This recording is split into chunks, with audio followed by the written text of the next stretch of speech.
What if Rhaegar Targaryen won at the Trident and married Lyanna openly?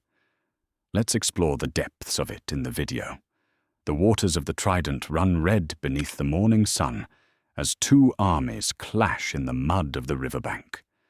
Steel rings against steel across the ford, where rubies will soon glitter in the shallow waters. Prince Rhaegar Targaryen sits astride his black destrier, his silver armor gleaming as he surveys the chaos of battle raging around him. His dragon helm catches the light, three-headed and terrible, as bannermen of House Targaryen press forward against the rebel host. Across the melee, Robert Baratheon's warhammer crushes through loyalist shields like thunder given form. The young Lord of Storm's End roars his fury as he carves a path of destruction through Rhaegar's vanguard, his antlered helm visible above the press of fighting men. Rebels surge forward behind him, their banners streaming in the wind. The crowned stag, the dire wolf, the falcon, and moon, all arrayed against the red dragon of House Targaryen. For a moment, the battle hangs in balance. Neither side holds clear advantage as men fall bleeding into the churning waters. The rebel cavalry crashes into the loyalist left flank, but Dornish spears hold firm on the right. In the center, where the ford runs deepest, the melee grows desperate. "Face me, Rhaegar!" Robert's voice carries across the battlefield like a war horn. He spurs his horse forward, through the crush of bodies, his war hammer swinging in deadly arcs. Men scatter before him, friend and foe alike, as he drives toward the Dragon Prince. "Face me and answer for what you've done." Rhaegar draws his sword, the blade singing as it clears the scabbard. He urges his destrier forward, pushing through his own ranks toward the charging rebel lord. The two armies seem to pause, sensing that the fate of kingdoms rides on what happens next. Even the clash of weapons grows muted as word spreads across both hosts. Single combat. Prince against lord, dragon against stag. They meet in the center of the ford with a crash that echoes across the riverlands. Robert's warhammer sweeps down in a crushing blow that would shatter any normal man's guard. But Rhaegar is no normal man. He turns the strike aside with his blade, the impact sending shockwaves up both their arms. His destrier sidesteps, hooves splashing through the red-stained water. "I loved her," Rhaegar says, his voice carrying despite the surrounding chaos. "I love her still." Robert's face twists with rage beneath his antlered helm. "Love? You call it love to steal another man's betrothed?" The warhammer comes again, a lateral swing meant to crush ribs and spine. Rhaegar leans back in his saddle, the weapon whistling past his chest by inches. He counters with a thrust toward Robert's throat, but the Stag Lord brings up his hammer's haft to block. The blade skitters along steel, drawing sparks. "She was never yours, Robert," Rhaegar replies, his sword dancing through a series of cuts that force the rebel lord to give ground. "She chose freely. We were wed before gods and men by the High Septon himself." The words hit Robert harder than any blade. His next attack comes wild, driven by fury rather than skill. Rhaegar reads the telegraph and ducks low, his sword finding the gap beneath Robert's arm where leather meets steel. The point punches through mail and gambeson, drawing blood. Robert grunts and swings his hammer in a backhand that grazes Rhaegar's shoulder, denting silver armor. But the blow lacks power. Blood seeps from the wound in his side as he struggles to raise his weapon again. His destrier stumbles, feeling its rider's weakness. "Liar!" Robert snarls through gritted teeth. "She would never. Not willingly." "Ask her yourself when this is done," Rhaegar says. He feints high, then cuts low, his blade sliding along Robert's thigh and opening another wound. "Ask her about the songs I sang. Ask her about the winter roses." The rebel lord tries to charge again, but his horse responds sluggishly. Too much blood lost, too many wounds taken. Rhaegar presses his advantage, raining down precise cuts that find every gap in Robert's defense. The Dragon Prince's skill with a blade is legendary, and now it shows itself in earnest. Steel pierces steel. Rhaegar's sword finds Robert's heart with surgical precision, sliding between the plates of his armor as if they were silk rather than metal. The rebel lord's eyes go wide with shock and disbelief. His warhammer slips from nerveless fingers and splashes into the trident.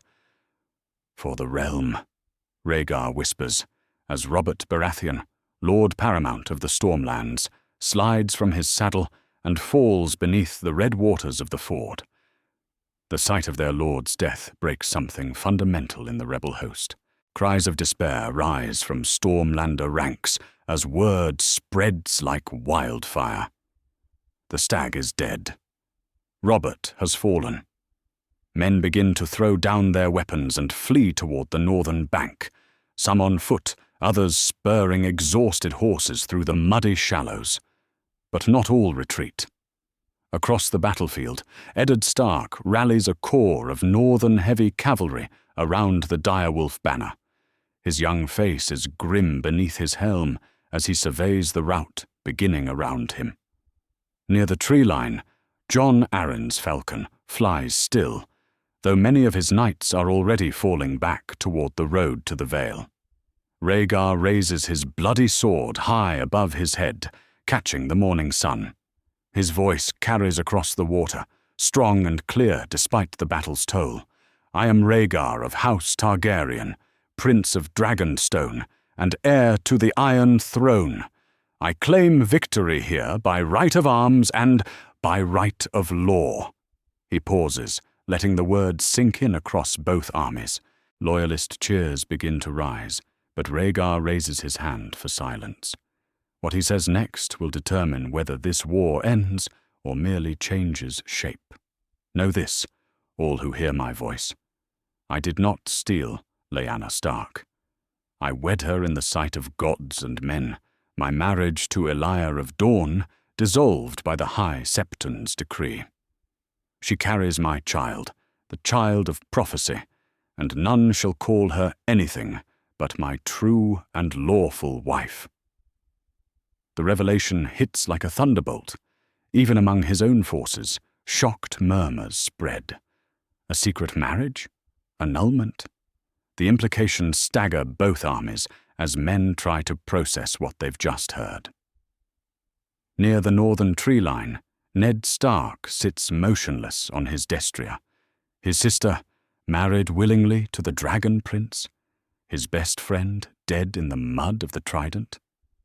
The world has turned upside down in the space of a heartbeat. Rhaegar continues, his voice carrying the authority of his bloodline and his victory. Let this war end here. Let those who fought honorably go in peace. I seek not vengeance but justice, not conquest, but the healing of the realm. Some rebels throw down their weapons immediately, kneeling in the muddy shallows. Others waver, looking to their lords for guidance. But many retreat steadily toward the northern bank. Their loyalty to fallen Robert or their hatred of Targaryen rule stronger than fear. Jon Arryn spurs his horse toward where Ned Stark sits, frozen in shock. The old falcon's voice is heavy with grief and calculation in equal measure. "Ned, we must go. Now, while we still can." The young wolf looks once more across the ford, where Rhaegar Targaryen sits victorious among the floating rubies of his broken armor. Then he nods grimly and wheels his horse toward the retreat. The war is not over. It has only just begun. As the rebel survivors disappear into the Riverlands forests, Rhaegar dismounts beside Robert's body in the shallow water. He kneels and closes his fallen enemy's eyes, whispering words too quiet for others to hear. Then he rises and turns toward King's Landing, where his father waits, and where his pregnant wife will soon need his protection. The dragon has won the day. Now comes the harder task of winning the peace. The raven reaches Storm's End as dawn breaks over Shipbreaker Bay. Maester Cressen's hands shake as he reads the message, the parchment bearing the three-headed dragon seal of House Targaryen. Around him, the great hall of the ancient castle stirs to life, with servants preparing for another day of siege. Stannis Baratheon stands at the narrow window, watching loyalist ships patrol the waters beyond the walls. His lean frame carries the weight of weeks without proper food, but his jaw remains set with characteristic stubbornness. When Cressen approaches with the raven, Stannis takes the message without turning from the window. The silence stretches long after he finishes reading. Finally, the young lord's voice cuts through the morning quiet, flat and emotionless. "My brother is dead." Cressen bows his head. "My lord, I am sorry." Dead at the Trident, killed in single combat with Prince Rhaegar. Stannis crumples the parchment in his fist, his knuckles white with pressure. The prince claims he was lawfully wed to Lyanna Stark, claims Robert died for nothing. The words hang heavy in the air like smoke from a funeral pyre. Around the hall, household knights and men-at-arms exchange uncertain glances. Their cause seemed righteous when it began. Now their lord is dead, and their castle besieged, while the enemy speaks of marriage and legitimacy. Stannis finally turns from the window, his pale eyes hard as winter ice. "I am Lord of Storm's End now, Lord Paramount of the Stormlands, by right of birth and the blood." He looks across the assembled men, measuring their loyalty with his gaze. Those who wish to bend the knee to the Dragon Prince may do so. The gates are there. But I will not surrender my brother's lands to those who killed him. Marriage or no marriage. Meanwhile, far to the south in the red mountains of Dorne, Lyanna Stark grips the silk sheets of her birthing bed as another contraction tears through her body. The Tower of Joy stands isolated among the red stone peaks, its round walls offering sanctuary from the chaos consuming the Seven Kingdoms. "Breathe, my lady," the midwife whispers, her Dornish accent soft with compassion. "The babe comes soon." Arthur Dayne waits outside the chamber, his white cloak spotless despite weeks of vigil. The Sword of the Morning has not left his post since word arrived of the battle. 3 Kingsguard protect this tower and its secrets. 3 swords stand between the world and the child that will reshape it. Lyanna's scream echoes through the tower's stones as she bears down with the final push. The babe slides free in a rush of blood and water, tiny and perfect and utterly silent. For one terrible moment, the midwife fears the worst. Then small lungs fill with air, and the Tower of Joy rings with an infant's cry. "A son, my lady," the midwife announces, placing the cleaned babe against Lyanna's breast. "A prince, born of ice and fire." Lyanna looks down at her child through tears of exhaustion and joy. Dark hair crowns his small head, and when his eyes flutter open, they hold the deep grey of the north, her son, Rhaegar's son, the child of prophecy, wrapped in swaddling clothes and demanding milk. "Jon," she whispers, the name coming to her like a prayer. "His name is Jon." In the Red Keep of King's Landing, Princess Elia Martell sits in her solar with the afternoon sun slanting through tall windows. The letter from Prince Doran lies open on the table before her, its contents more devastating than any blade. Her marriage annulled by the High Septon, her husband wed to another, her children legitimized but no longer heirs to the Iron Throne. Little Rhaenys plays with wooden toys at her mother's feet, blissfully unaware that her world has changed forever. Across the chamber, Prince Aegon sleeps in his cradle, thumb in his mouth and silver gold hair catching the light. Both beautiful, both hers, both suddenly less important in the eyes of the realm. "Mama?" Rhaenys looks up with large purple eyes. "Why are you crying?" Elia wipes her cheeks and forces a smile. Happy tears, little son. Mama is thinking of how much she loves you. But inside, behind her composed mask, Elia's mind races with bitter calculation. Rhaegar's northern wolf has given him what she could not, a living son who might survive infancy. A child born of love rather than duty. The realm will see it as a sign that the gods favor this new marriage over the old. Yet this humiliation might also be opportunity. If she plays her pieces carefully, if she thinks like a Martell rather than a broken-hearted wife, perhaps her children can still claim their birthright. Dorne will demand justice for this insult. The question becomes what form that justice takes. Meanwhile, in the water gardens of Sunspear, Prince Doran Martell reads his sister's letter for the third time. His swollen joints ache with the morning damp, but the pain in his body cannot match the fury building in his heart. The letter's words are measured and diplomatic, but he can read between the lines. His sister has been cast aside like a worn glove. "Uncle!"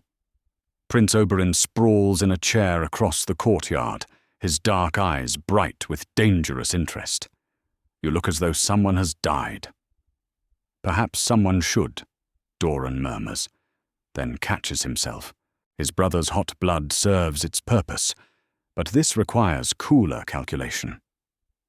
The Dragon Prince has had his marriage to Elia annulled. He claims to have wed the Stark girl in a secret ceremony. Oberyn's chair scrapes against stone as he sits forward. Annulled? By whose authority? The High Septon, apparently. All very legal and proper. Doran's tone carries acid that could eat through steel. Rhaegar needed a new wife for his prophecy. Our sister was merely inconvenient. The Red Viper's hand drifts to his sword hilt. Then we make him pay for the inconvenience. Perhaps we make this work in our favor. Doran leans back in his chair, mind already working through possibilities. Elia's children are still his blood, still heirs to something, if we negotiate skillfully. The realm may yet need Prince Aegon's claim, depending on how this war ends. Far to the west, Tywin Lannister sits in his solar at Casterly Rock, golden fingers steepled as he contemplates the Raven's message. The great windows look out over Lannisport and the Sunset Sea, but his attention focuses entirely inward. Robert Baratheon dead. Rhaegar Targaryen victorious and married to a Stark. The political landscape has shifted like sand beneath a storm. My lord? Kevan Lannister stands respectfully by the door, his own message from King's Landing, unopened in his hands. The king demands House Lannister's immediate support. He grows impatient with our neutrality. Tywin's green eyes glitter with cold amusement. Does he indeed? How interesting that Mad King Aerys suddenly values our friendship. He rises and moves to the window, watching merchant ships navigate the harbor below. Tell me, brother, which side would you wager will control the Iron Throne come winter? The rebels have lost their leader, Kevan offers carefully. But Jon Arryn still commands significant forces. The north remains unconquered. Precisely. The war is far from over. Tywin turns back to his brother, decision crystallizing in his mind. We will continue to wait and watch. When the outcome becomes clear, House Lannister will be on the winning side. But not before. Meanwhile, in a pavilion beside the Bloody Gate, Jon Arryn stares at maps of the Vale while his war council argues around him. The defeat at the Trident has shaken them all, but the old falcon refuses to bend his neck to Targaryen rule. Not after what they did to Brandon and Rickard Stark. Not after watching Robert fall. We could hold the mountain passes indefinitely, suggests Lord Royce, his bronze armor dented from the retreat. Let them try to assault the Eyrie. Winter is coming, and our stores are full. While they ravage the countryside? Ned Stark's voice carries exhaustion and grief in equal measure. The young Lord of Winterfell looks older than his 20 years, aged by loss and terrible knowledge. My sister chose this path. My friend died for it. But I will not see innocent small folk suffer for our pride. Jon Arryn studies the younger man with paternal concern. Ned has lost everything he believed true in the space of a single day. His sister's honor, his friend's life, his understanding of right and wrong. Yet still he thinks of protecting others rather than seeking vengeance. "What would you have us do?" Arryn asks quietly. "Submit to those who murdered your father and brother?" "I don't know," Ned admits, and the honesty in his voice silences the War Council. "I truly don't know." Outside the pavilion, night falls over the mountains of the moon like a burial shroud. In the distance, cooking fires mark where loyalist scouts probe the Vale's defenses. Soon, Rhaegar himself will arrive to claim submission or exact punishment. The prince who was promised rides north with justice and mercy on his lips, but steel in his hand for those who refuse his peace. The realm bleeds, and the price of truth grows steeper with each passing hour. The gates of King's Landing part before the dragon banners like the Red Sea before a prophet. Prince Rhaegar Targaryen rides through the streets of the capital with his bride beside him, their newborn son cradled against Lyanna's breast beneath a cloak of Targaryen crimson. Behind them rides the host that won the day at the Trident, battle-tested men with victory in their eyes and blood still under their fingernails. The small folk line the cobbled streets, craning their necks for glimpses of the northern girl who became a princess. Some cheer for the dragon's victory. Others whisper behind cupped hands about the stark wolf who stole a prince's heart. Children throw flower petals that stick to the horse's hooves like colourful snow. Lyanna keeps her chin high despite the stares, her grey eyes steady as winter steel. The crown of winter roses Rhaegar placed upon her head at their wedding sits, now replaced by a simple circlet of silver and sapphires. She is no longer the wild wolf of Winterfell, but Princess Lyanna Targaryen, mother to a prince whose blood carries ice and fire in equal measure. "They hate me," she murmurs to her husband as they near the Red Keep's shadow. "Some do," Rhaegar acknowledges. "Others merely fear change. Give them time, beloved. Truth has a way of winning hearts that lies never can." The Red Keep looms before them like a great red beast crouched above the city. Its walls have witnessed 3 centuries of Targaryen rule, from Aegon the Conqueror to the Mad King who now waits within.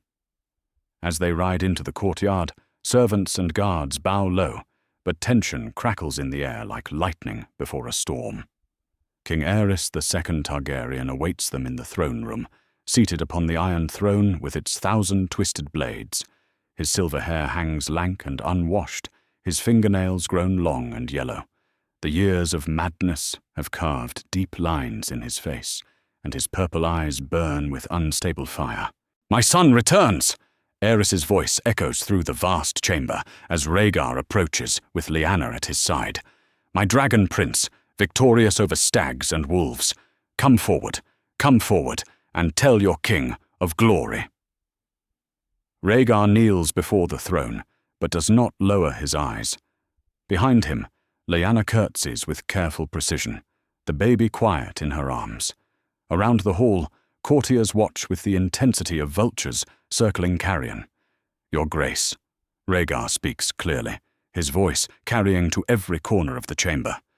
"The rebel Robert Baratheon is dead by my sword. His host is broken and scattered. The Trident runs red with traitor blood, and the realm's enemies flee before your justice." Aerys leans forward on his throne, fingers drumming against the armrest's steel. Yes, I see the victory in your face. But this woman beside you, she is the cause of all our troubles. The wolf bitch who drove good men to rebellion. The insult hangs in the air like poison gas. Rhaegar's jaw tightens, but his voice remains steady. "Your Grace, may I present my wife, Princess Lyanna of House Targaryen. Our marriage was blessed by the High Septon himself, and she has given me a son, your grandson and heir." "Wife?" Aerys's voice rises to a shriek that makes several courtiers flinch. Wife? What of Aelia? What of the Dornish alliance? You would cast aside duty for this northern ice witch? The marriage to Princess Aelia was annulled by proper authority, Your Grace. All was done according to law and custom.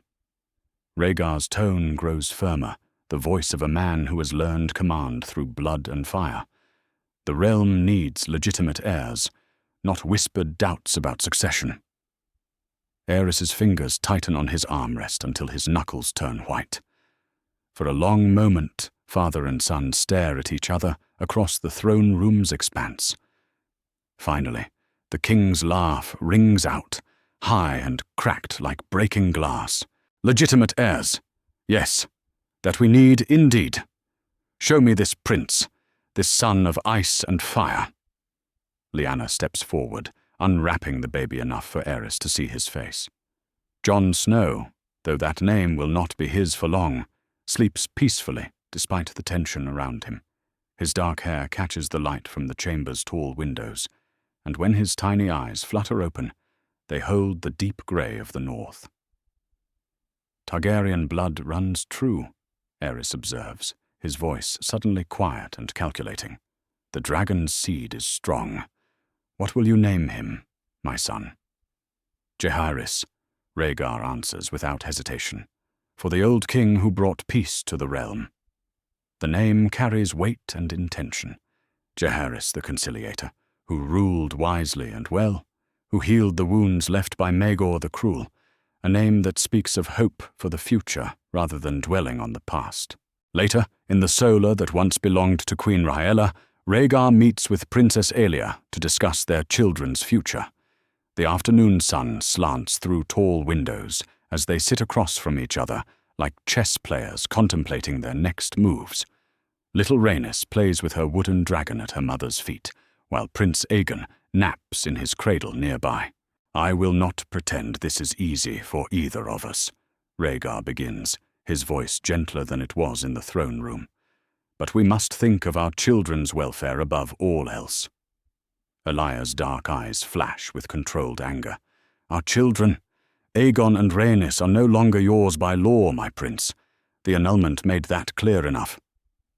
They are my blood, no matter what parchments say, and I would see them prosper. Rhaegar leans forward, earnest now. Aegon will inherit Summerhall when he comes of age.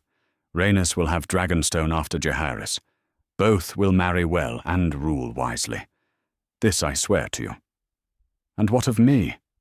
Aelia's voice carries bitter humour. What becomes of the cast-off princess?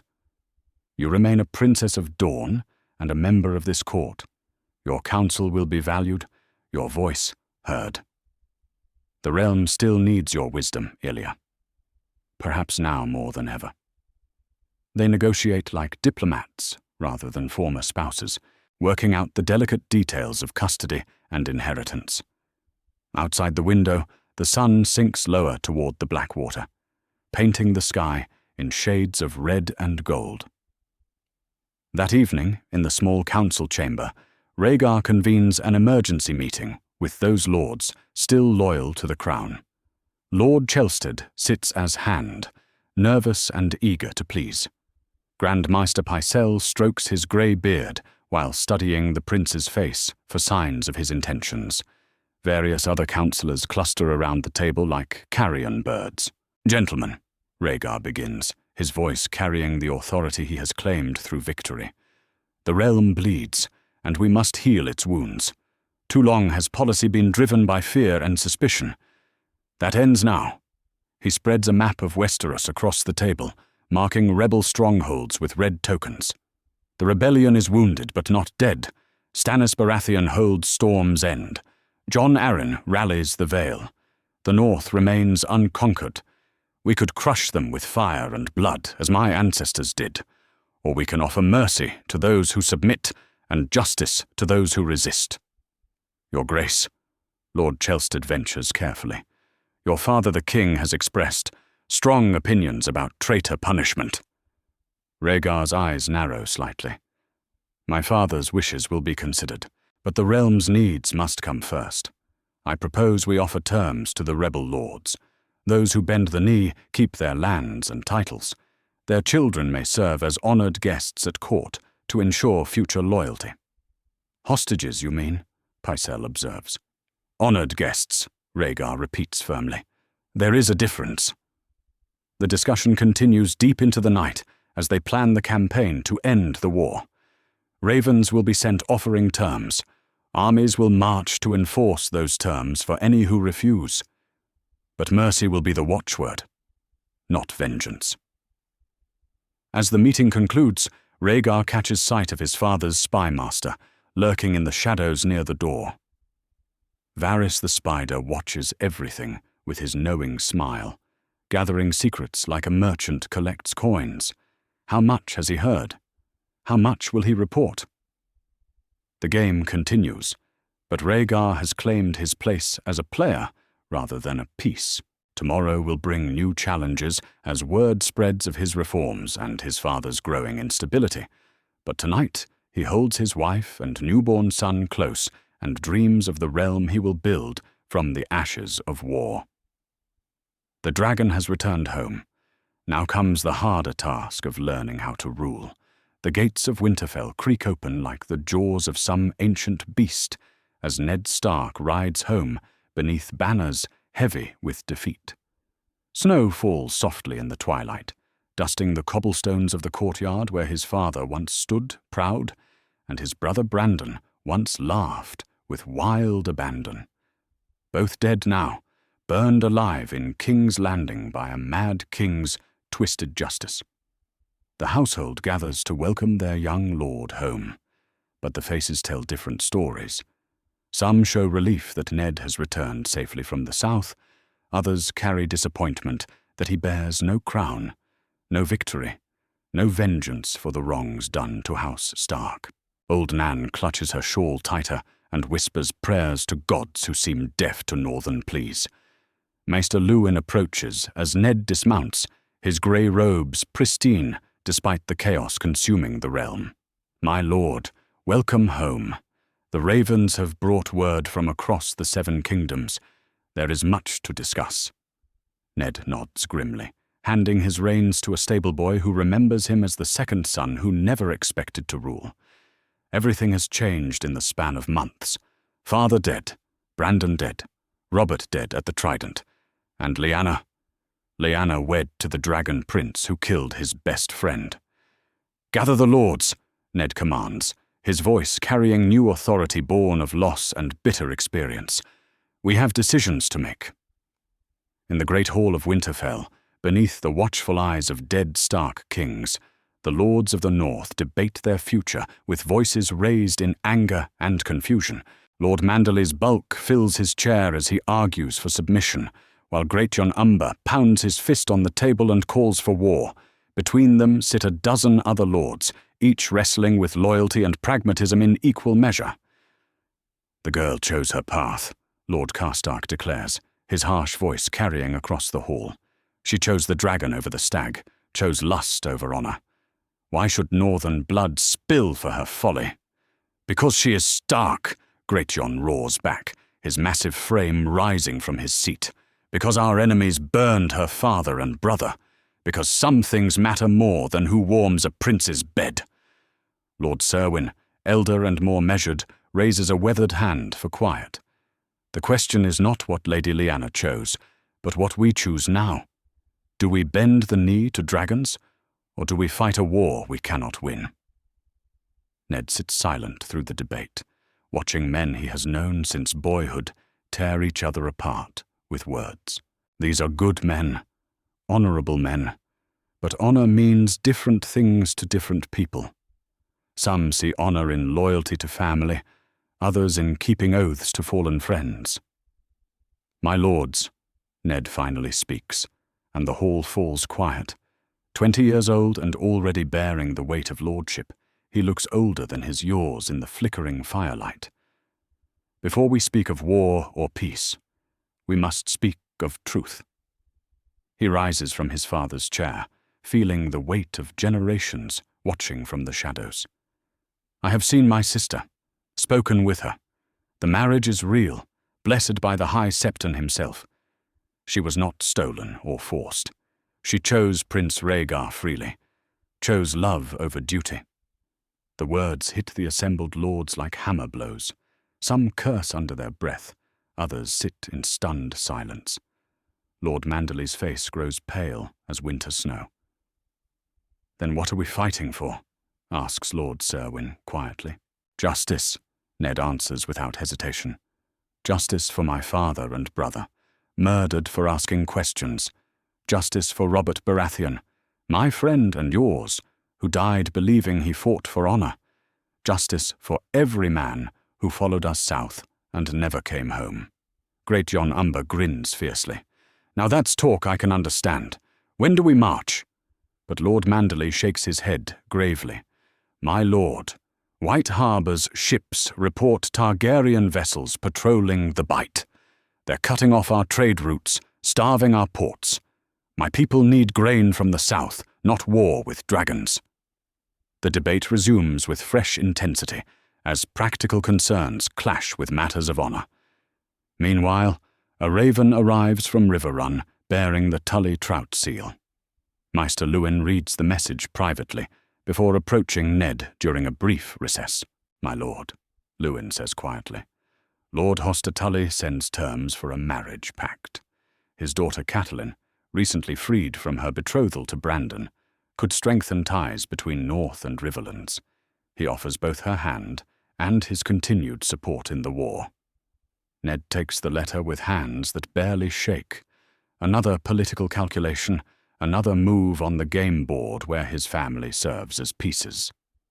Yet perhaps this marriage could serve a purpose beyond mere alliance. Perhaps it could heal some of the wounds tearing the realm apart. Meanwhile, far to the south, the siege of Storm's End enters its darkest hour. Stannis Baratheon stands upon the castle's walls, watching loyalist ships patrol the bay while his people slowly starve below. The young Lord Paramount has refused every offer of terms, every raven promising mercy for submission. "My lord," Maester Cresson approaches with careful steps, his aged frame bent with worry.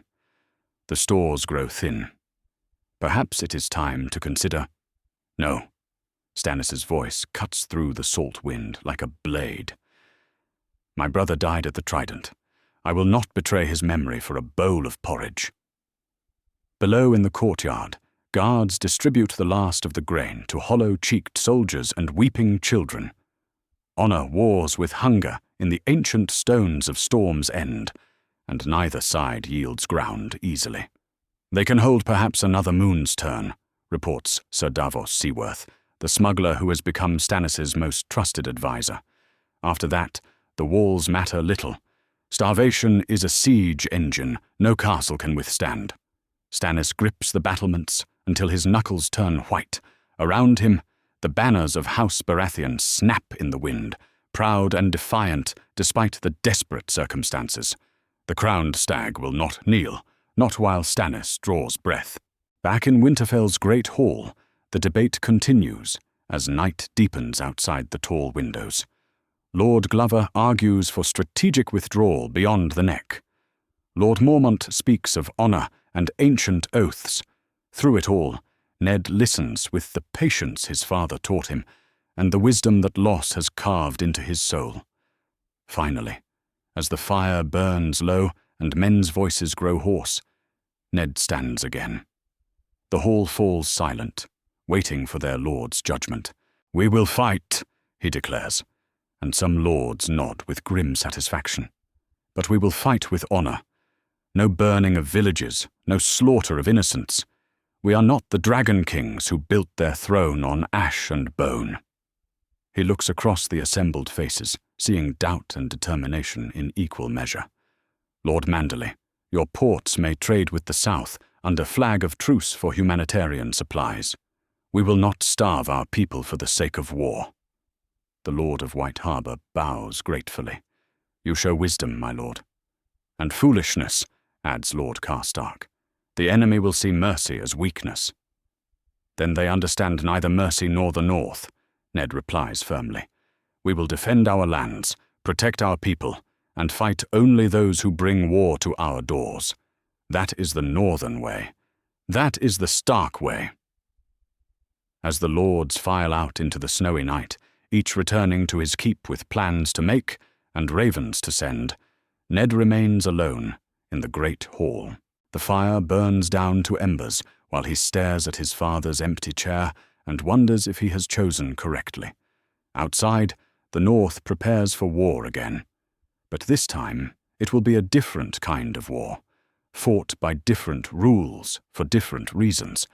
The young wolf has learned that honor comes in many forms, and sometimes the hardest battles are fought not with swords, but with the choices that define who we truly are. Winter is coming to Westeros, and the North remembers everything. The ships of the Vale cut through the grey waters of the narrow sea like silver knives through silk. Jon Arryn stands upon the deck of his flagship, the winged knight, watching his fleet spread out in battle formation as they approach Shipbreaker Bay. 40 vessels fly the Falcon and Moon banner, the largest naval force the rebels have managed to assemble since the war began. "Storm's End lies just beyond those rocks, my lord," reports Sir Dennis Arryn, the Lord Paramount's nephew and admiral of this desperate venture. "If we can break through the Loyalist blockade, we can resupply Lord Stannis and perhaps turn the tide of this war." Jon Arryn nods grimly, his weathered hands gripping the ship's rail as spray crashes over the bow. At 55, he is too old for sea battles and naval campaigns, but the rebellion grows more desperate with each passing day. Robert is dead. Ned Stark retreats beyond the neck. Only Stannis Baratheon holds firm, and his castle grows weaker by the hour. "Signal the attack," Arryn commands, his voice carrying the weight of years and hard-won wisdom. "For the honor of the Vale and the memory of the true king." The battle unfolds in Shipbreaker Bay like some vast and deadly dance. The Vale fleet drives hard toward the Loyalist ships blockading Storm's End, their bronze-reinforced rams cutting through the swells with predatory grace. On the horizon, the ancient castle rises from its rocky promontory, its banners still flying defiantly despite weeks of siege. The Loyalist fleet responds with disciplined precision. 25 warships wheel into battle formation, their red dragon banners snapping in the salt wind. These are seasoned captains who learned their trade in the stepstones, veterans who know how to fight and how to win. They lack the rebels' numbers, but they hold the advantage of position and experience. The first clash comes as the sun reaches its zenith. Arrows darken the sky like deadly rain, while catapults hurl stones and fire pots between the opposing lines. The winged knight trades blows with a massive Drummond ship flying the Targaryen banner, their bronze rams scraping against each other as marines pour across the gap with swords flashing. Jon Arryn draws his blade and fights alongside his men, his age forgotten in the fury of battle. Steel rings against steel on the blood-slicked deck as Valamen and Loyalists hack at each other with desperate ferocity. Around them, other ships burn and sink in the churning waters of the bay. But the Loyalists fight with the confidence of men who have already won the war's decisive battle. Ship after ship of the Vale fleet falls to superior seamanship and tactics. The rebel formation breaks apart as captains find themselves outnumbered and outmaneuvered by enemies who seem to anticipate their every move. "My lord!" Sir Dennis shouts over the clash of weapons, blood streaming from a cut above his eye. "We must withdraw. The day is lost." Arryn looks across the bay toward Storm's End, where Stannis Baratheon's banners still fly from the castle walls. So close. They came so close to relieving the siege, to giving the rebellion new hope. But close counts for nothing in war, and the bay runs red with Vale blood. "Sound the retreat," he commands, his voice heavy with defeat. "Save what ships we can." Meanwhile, in the throne room of the Red Keep, Prince Rhaegar addresses the great council he has called to heal the realm's wounds. Representatives from every region sit before the Iron Throne, their faces reflecting curiosity, suspicion, and cautious hope in equal measure. Even some rebel lords attend under banners of truce, drawn by promises of justice rather than vengeance. "My lords," Rhaegar begins, his voice carrying clearly through the vast chamber, "we gather not to assign blame for the war's causes, but to ensure such conflicts never arise again. The realm has bled enough. Now we must bind its wounds with wisdom, rather than iron." He stands before his father's throne, but does not sit upon it, a deliberate choice that does not go unnoticed by the assembled nobles. Behind him, the throne's twisted blades catch the light from tall windows, while banners of all the great houses hang from the chamber's walls.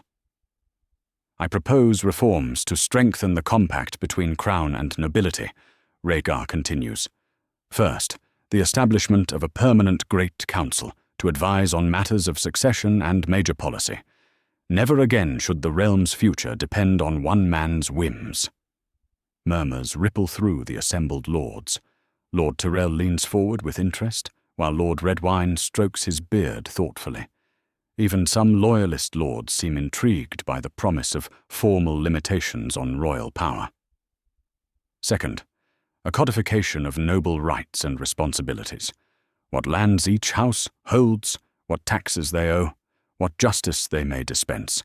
Let there be no more confusion about where crown authority ends and lordly privilege begins.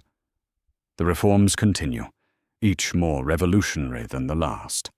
Trial by combat for high lords accused of treason.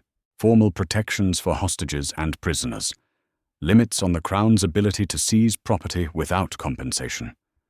These are not the words of a tyrant, but of a ruler who has learned from his father's mistakes. In the royal solar, Princess Eyrie meets with representatives from Dorne to negotiate her new position following the annulment. Prince Doran's envoy, Sir Andrew Dane, speaks with careful diplomacy, while Eyrie herself listens with sharp attention to every word and implication. "Dorne withdraws from active participation in the conflict," Sir Andrew announces formally. "Princess Eyrie retains her titles and honor. Prince Aegon will inherit Summerhall as his father promised.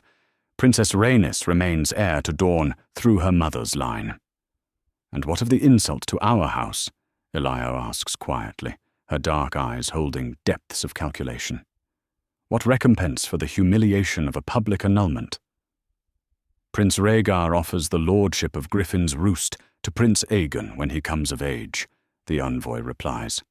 "Additionally, marriage alliances between Dorne and other great houses will be arranged with the crown's full support. Dorne's influence grows, not shrinks, from this arrangement." Eyrie considers the terms with the careful attention they deserve. Humiliation transformed into opportunity, her children secure, and her own position preserved.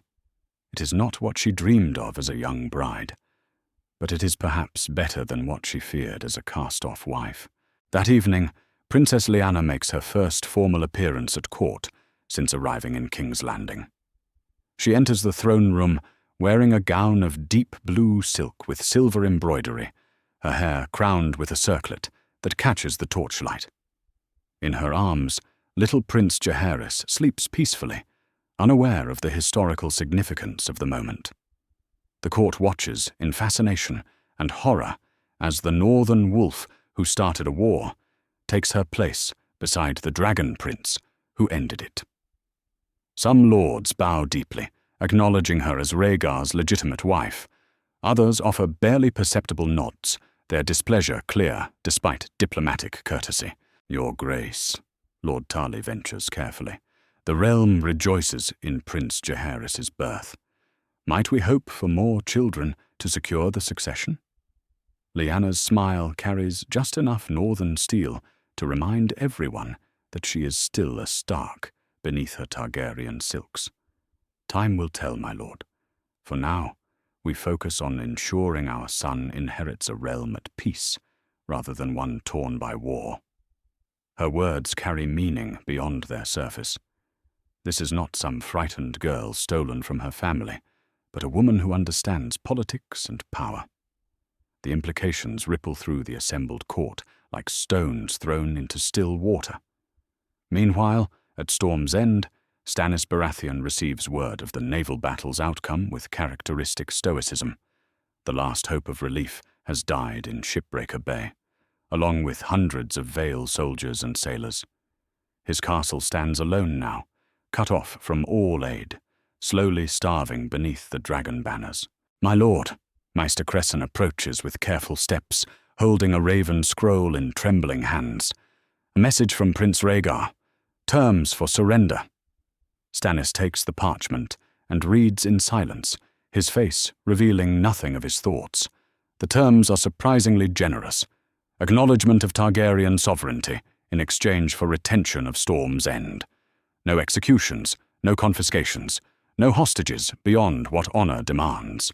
He offers mercy, Stannis observes flatly. "Perhaps because he can afford to be merciful," Cresson suggests gently. "The war is effectively over, my lord. Further resistance serves only to spill more blood." Stannis walks to his window and stares out over the bay, where the loyalist ships patrol like hunting sharks. Below in the courtyard, hollow-cheeked guards distribute the last scraps of food to weeping women and starving children. Honor wars with pragmatism in his heart, just as it has warred in castles across the Seven Kingdoms. "Send a raven to the prince," he commands finally. "Tell him Lord Stannis Baratheon requests terms for discussion, not surrender. Discussion." As night falls over the Seven Kingdoms, the war enters its final phase. In the Vale, Jon Arryn tallies his losses and contemplates submission. In King's Landing, Rhaegar builds the framework for lasting peace. And at Storm's End, the last defiant banner of rebellion flutters in the salt wind while its lord weighs honor against hunger. The dragon's victory grows more complete with each passing day, but the true test lies not in winning battles, but in winning hearts. That struggle has only just begun. The water gardens of Sunspear shimmer like jewels in the Dornish morning sun as Prince Doran Martell receives the formal terms negotiated by his sister. The fountains splash peacefully around him while he reads each carefully crafted line, his swollen joints aching with the damp, but his mind sharp as Valyrian steel. Beside him, children play in the shallow pools, their laughter a strange counterpoint to the weighty matters at hand. "She has done well," Doran murmurs to his captain of guards, Areo Hota, who stands silent and watchful nearby. Elia has turned insult into opportunity, humiliation into advantage. Very well indeed. The terms are generous beyond what many would expect. Princess Rhaenys confirmed as heir to Dorne through her mother's line. Prince Aegon granted the lordship of Griffin's Roost when he comes of age, along with a substantial dowry for his eventual marriage. Elia herself retains her princess title and receives Summerhall as her own holding, making her a ruler in her own right. "The Dragon Prince seeks to buy our silence with gold and titles," observes Sir Andrew Dane, who has just returned from King's Landing with the final agreements. "Though I must admit, the price he offers is fair."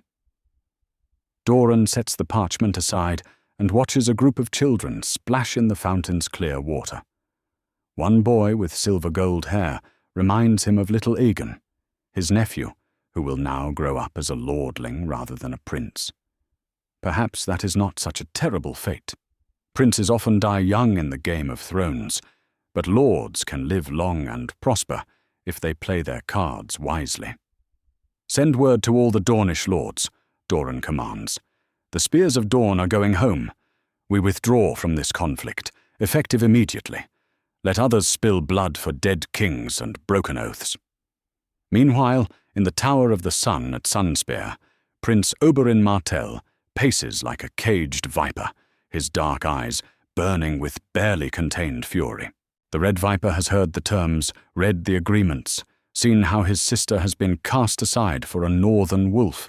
The rage builds in his chest like wildfire, demanding release. "Withdrawal," Oberyn snarls at his older brother when they meet in the prince's private solar. "You speak of withdrawal, while our sister suffers the greatest insult in Dornish history." Doran settles carefully into his chair, mindful of his aching joints. Between them lies a flagon of Dornish red and the weight of family honor.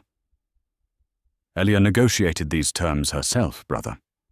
She chose this path. Because she had no choice. Oberyn's hand rests on his sword hilt as he speaks, old habits of violence never far from the surface. The Starks used her, Doran. The girl and her brother played their game and left our sister to pay the price. That demands blood. Does it? Doran pours wine with steady hands, offering his brother a cup that Oberyn waves away. Or does it demand something more sophisticated than mere vengeance? He spreads a map of Westeros across the table, marking positions with small carved pieces. Look at the board, Oberyn. Truly look. The rebels are broken. Robert Baratheon is dead. Jon Arryn's fleet lies at the bottom of Shipbreaker Bay. Stannis starves at Storm's End. Only the north remains defiant. And winter is coming. All the more reason to add our spears to theirs, Oberyn insists. Strike while the dragon is distracted with other enemies. To what end? Doran asks mildly. Elaya's children are still Rhaegar's blood, still heirs to something. If we rebel now, they become hostages or corpses. If we wait and watch, they become our future strength. In King's Landing, Princess Elia stands in her solar overlooking the black water, composing the public statement that will define how history remembers this moment. 3-year-old Rhaenys plays at her feet with wooden toys while baby Aegon sleeps in his cradle, both blissfully unaware that their mother crafts their legacy with quill and parchment. The letter must strike the perfect balance, dignified acceptance without submission, grace under pressure without weakness. She writes and rewrites each line, knowing that every word will be dissected by maesters and gossips alike. To the lords and ladies of the 7 kingdoms, she begins. I, Elia of House Martell, Princess of Dorne, and mother to Prince Aegon and Princess Rhaenys, do hereby acknowledge the dissolution of my marriage to Prince Rhaegar Targaryen. Each word costs her something, but she pays the price willingly. This is not defeat, but transformation. Not ending, but beginning.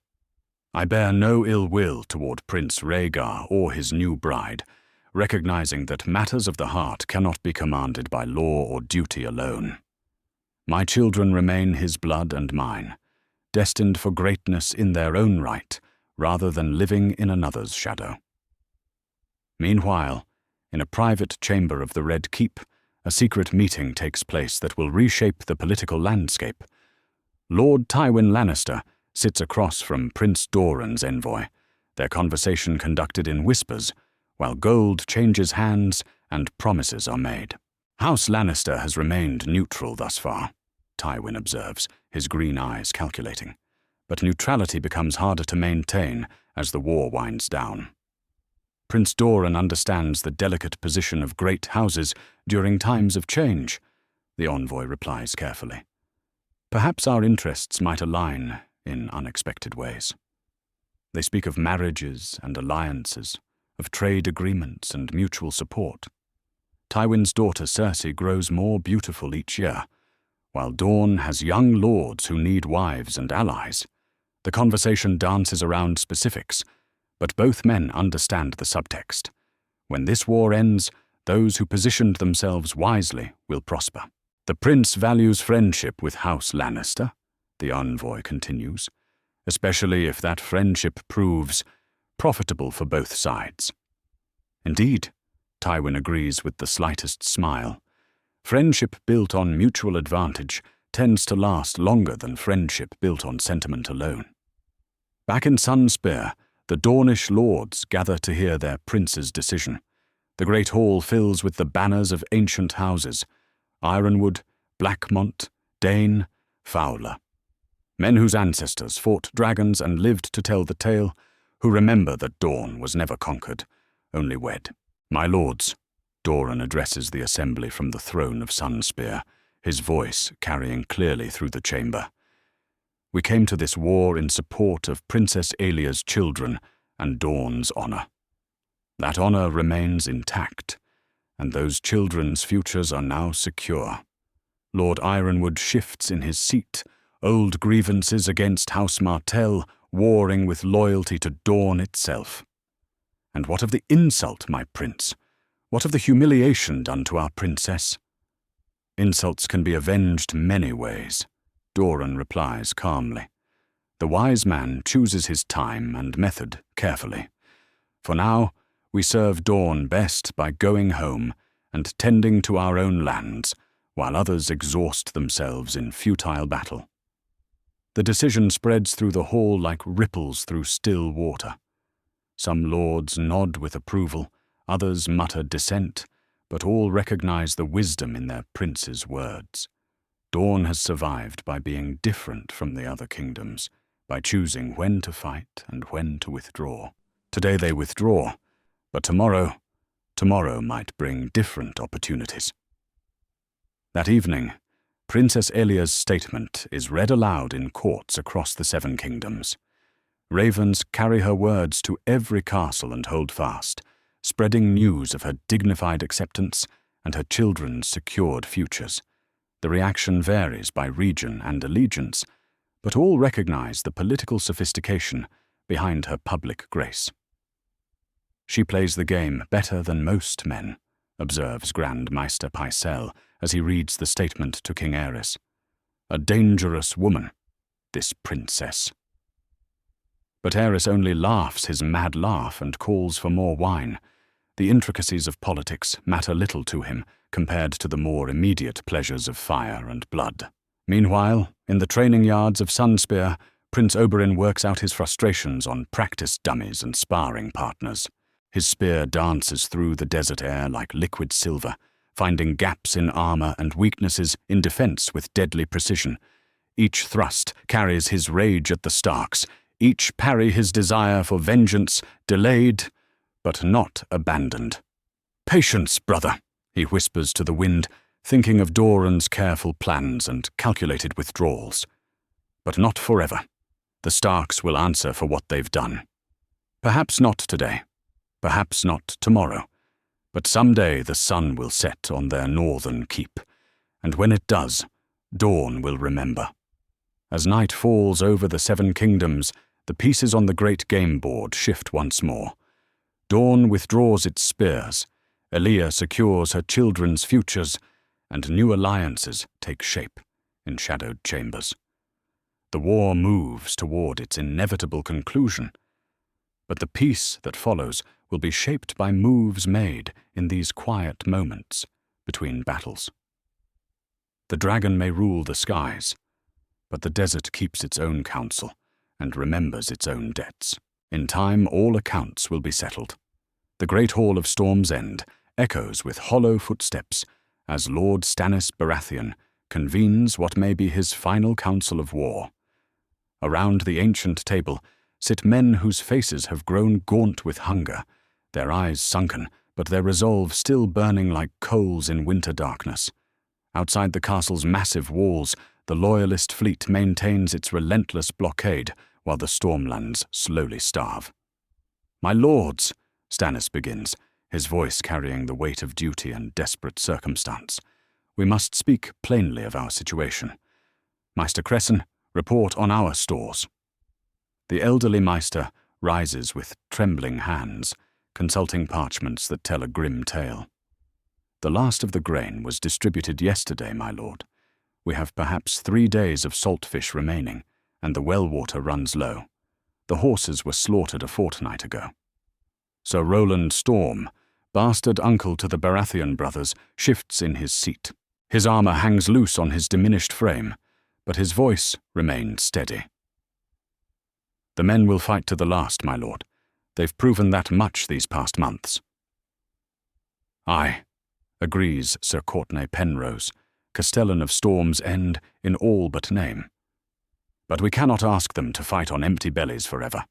Honor demands we consider their welfare alongside our own." Stannis stands and walks to the narrow window overlooking Shipbreaker Bay.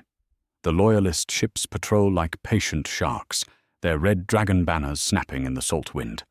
Beyond them lies the rest of Westeros, where other lords make their own calculations about loyalty and survival. Honor, Stannis repeats softly. My brother died for honor. Jon Arryn's men drowned for honor. Now you ask me to consider what honor demands of us.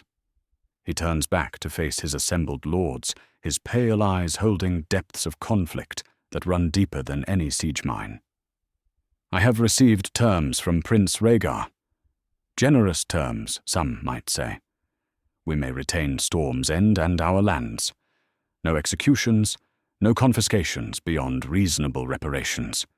The men may return to their homes with honor intact. The council falls silent, save for the distant crash of waves against stone.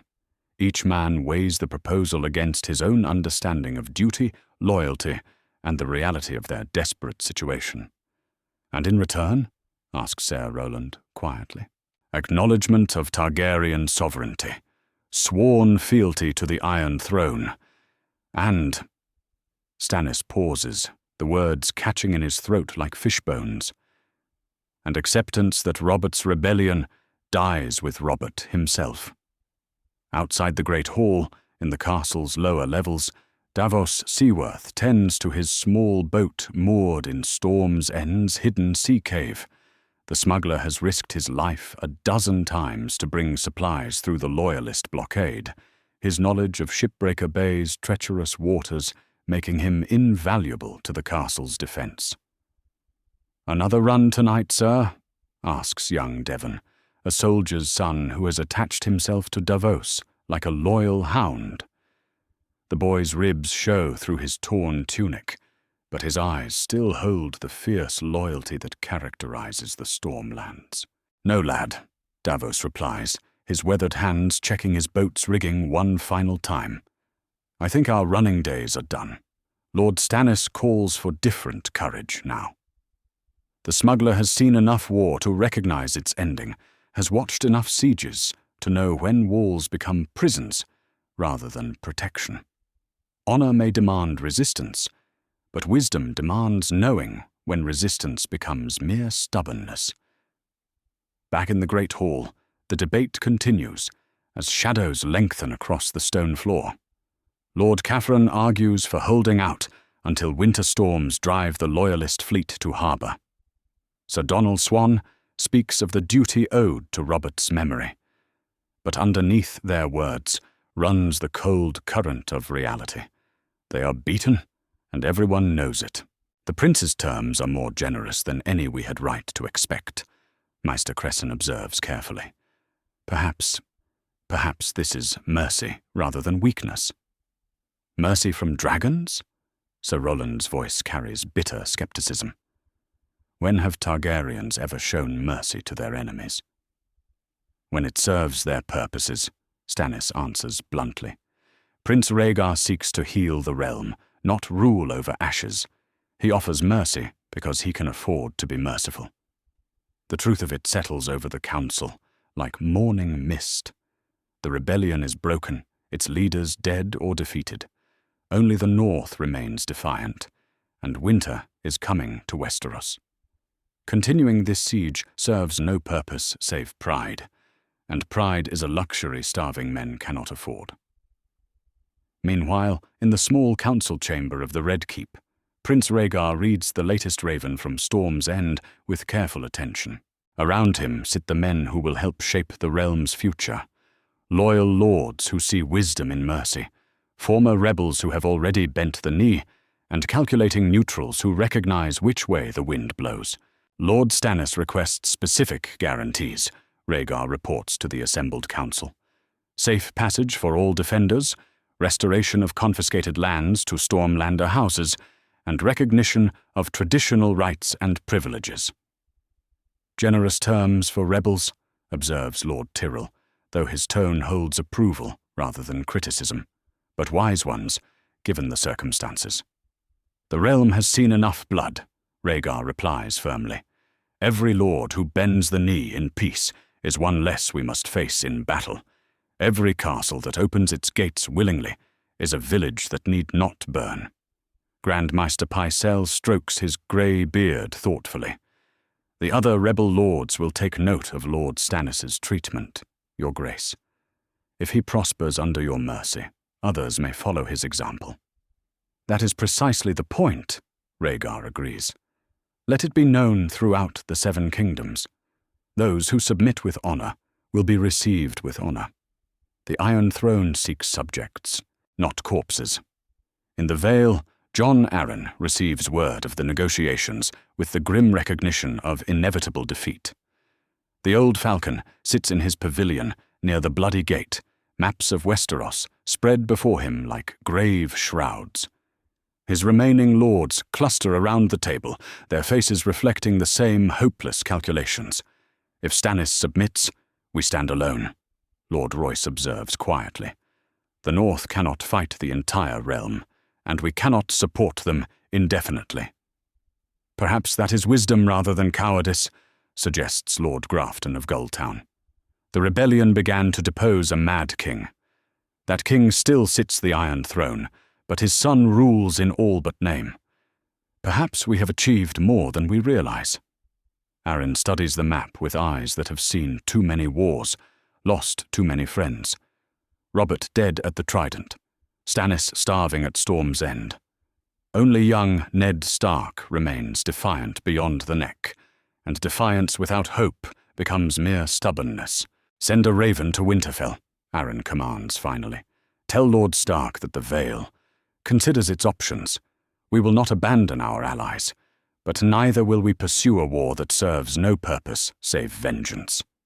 Back at Storm's End, the decision comes as dawn breaks over Shipbreaker Bay. Stannis stands before his assembled household, every man who has shared the siege's hardships and privations.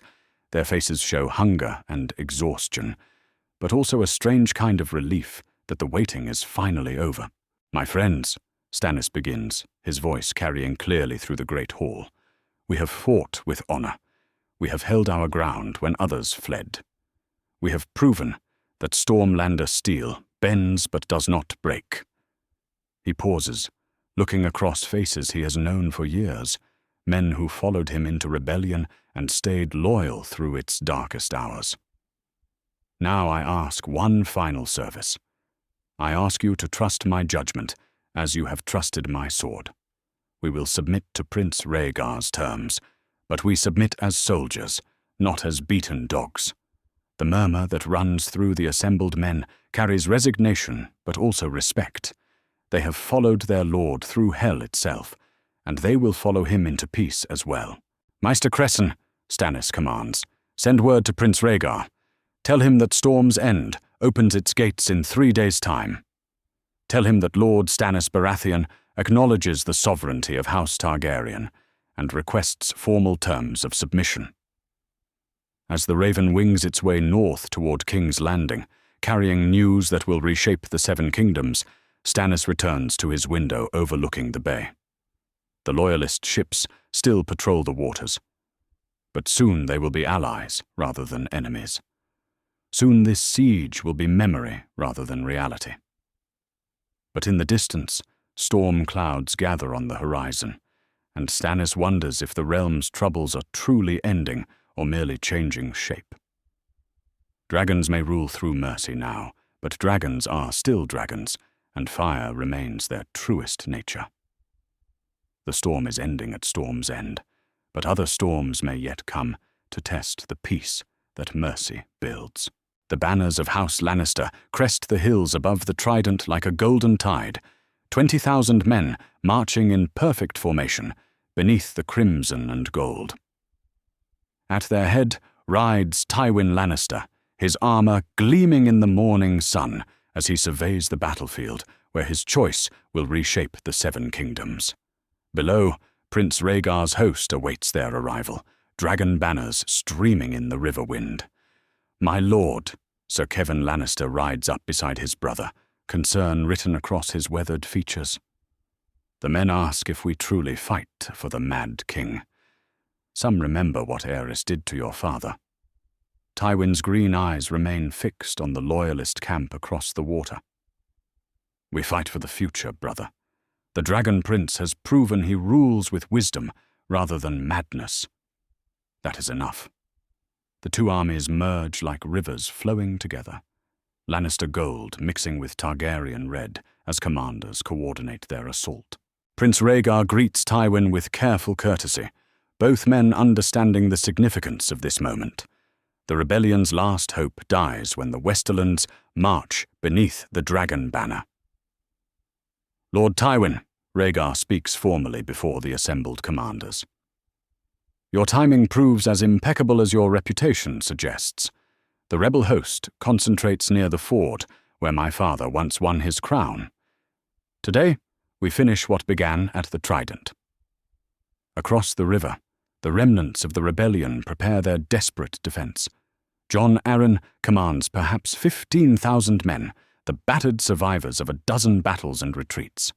Beside him, Ned Stark sits his destrier, with the grim resolve of youth aged beyond its years. The northern banners fly proud, despite their tattered condition, while Arryn's falcon looks small and isolated among the forest of enemy standards. They have the numbers now, Lord Royce observes quietly, studying the loyalist position through a far eye. 3-1, perhaps more, and Tywin Lannister commands the best heavy cavalry in Westeros. Ned grips his reins tighter, remembering Robert's boasts about crushing lions beneath his hammer. Now those same lions march against them, and Robert lies dead in the mud of this very river. We make them pay for every yard, he declares. Honor demands no less. But honor grows harder to define with each passing day. At River Run, Lord Hoster Tully faces an impossible choice as ravens arrive bearing ultimatums from both sides. His daughter Catelyn sits beside him in the solar, her blue eyes bright with unshed tears as she reads the latest letters from the rebel camp. They demand passage through our lands, Hoster says heavily, setting down Rhaegar's formal message. The Dragon Prince offers generous terms for cooperation, but cooperation means abandoning our allies.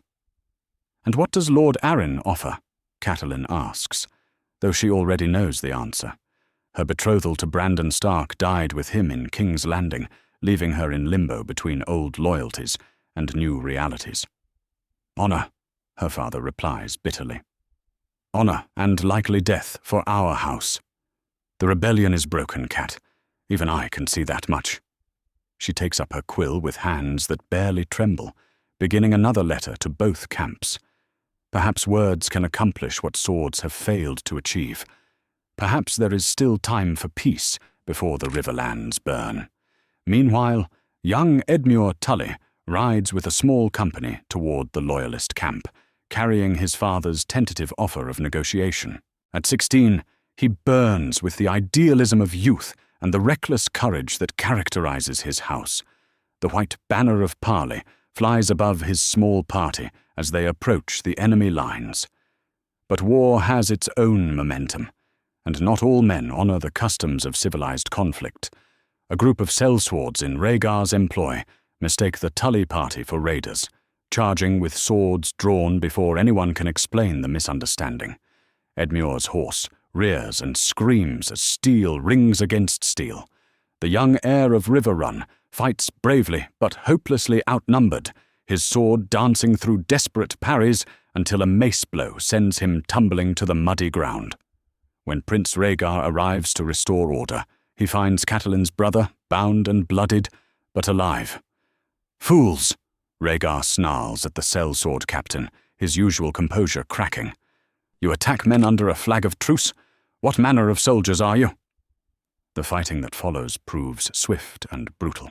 Tywin's heavy cavalry smashes through the rebel left flank like a steel-shod avalanche, while Rhaegar's center advances with disciplined precision. The Loyalists have learned from their earlier battles, coordinating their attacks with the skill of veteran campaigners.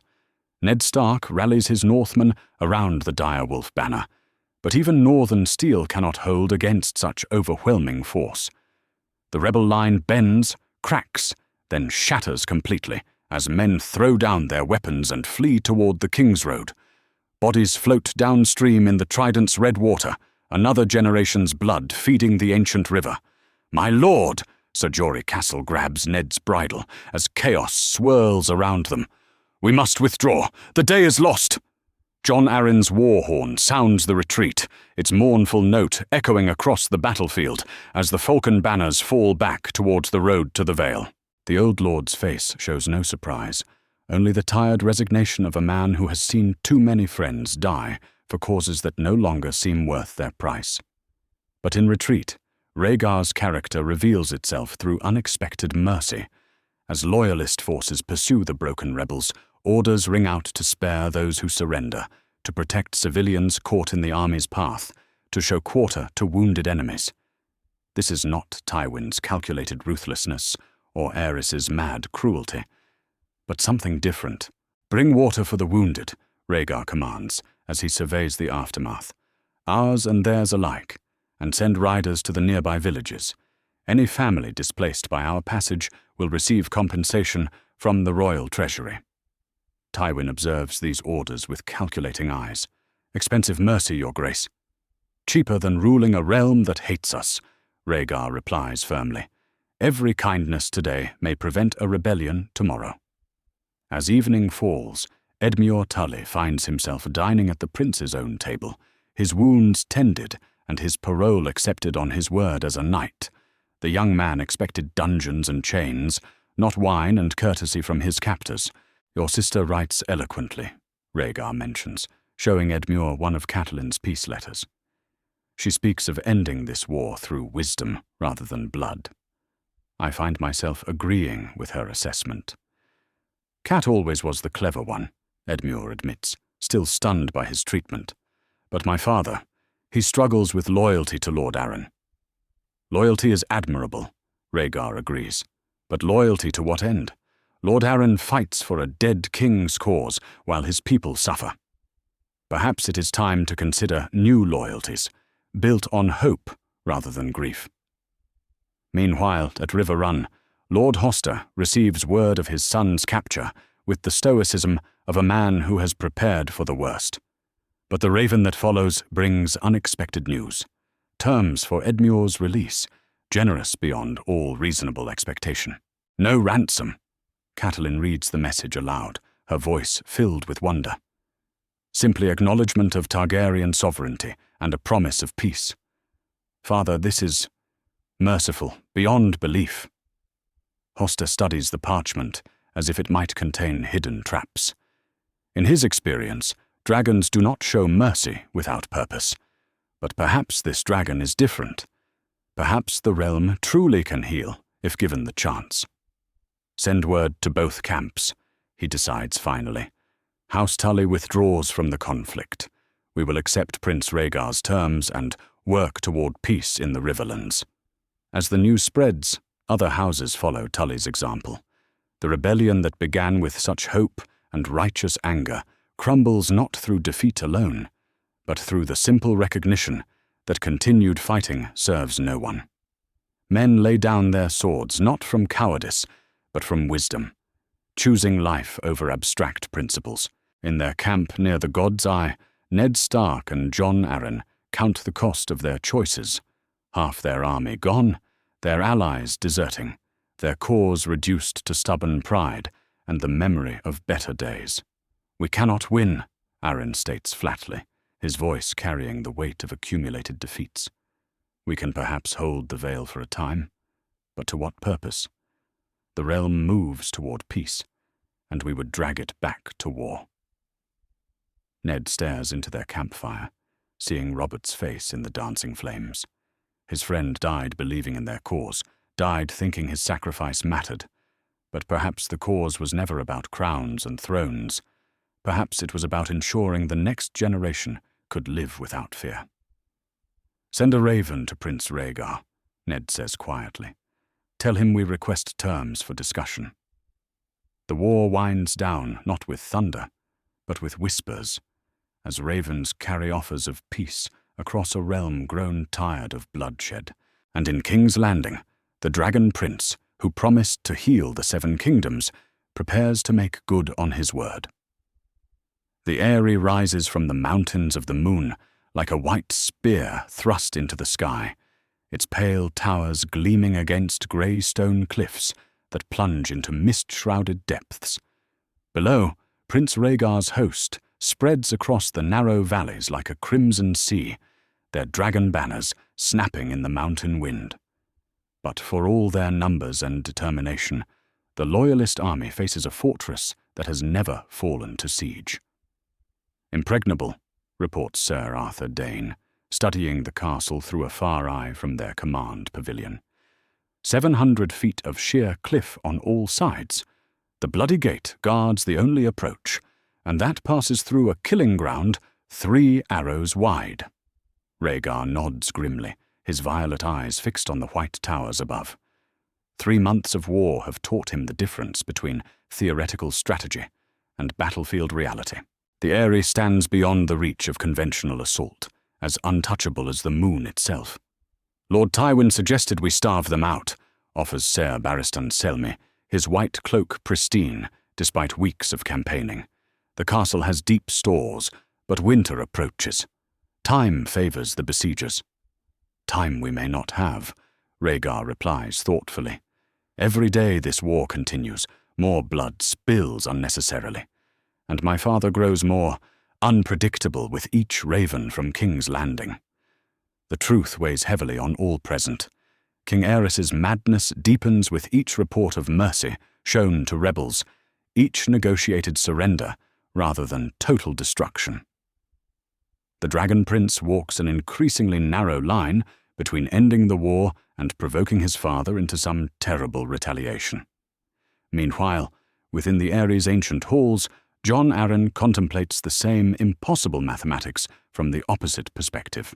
The old falcon sits in the high hall beneath the Arryn banners, his war council reduced to a handful of loyal lords, and one young wolf who has lost everything save his stubborn honor. "They cannot assault us directly," Lord Royce states with conviction, his bronzed armor catching the light from tall windows. "Let them camp in the valleys until their supplies run out. Winter will drive them home soon enough." But Ned Stark stares through those same windows at the enemy host below, his grey eyes holding depths of conflict that run deeper than any mountain ravine. "To what end?" he asks quietly. "Robert is dead. The rebellion is broken. We hold one castle, while the rest of the realm bends the knee." "Honor," replies Lord Hunter simply. "We fight for honor and the memory of better days." Ned turns from the window, his young face aged by loss and bitter wisdom. "Whose honor? Robert died believing my sister was stolen by force.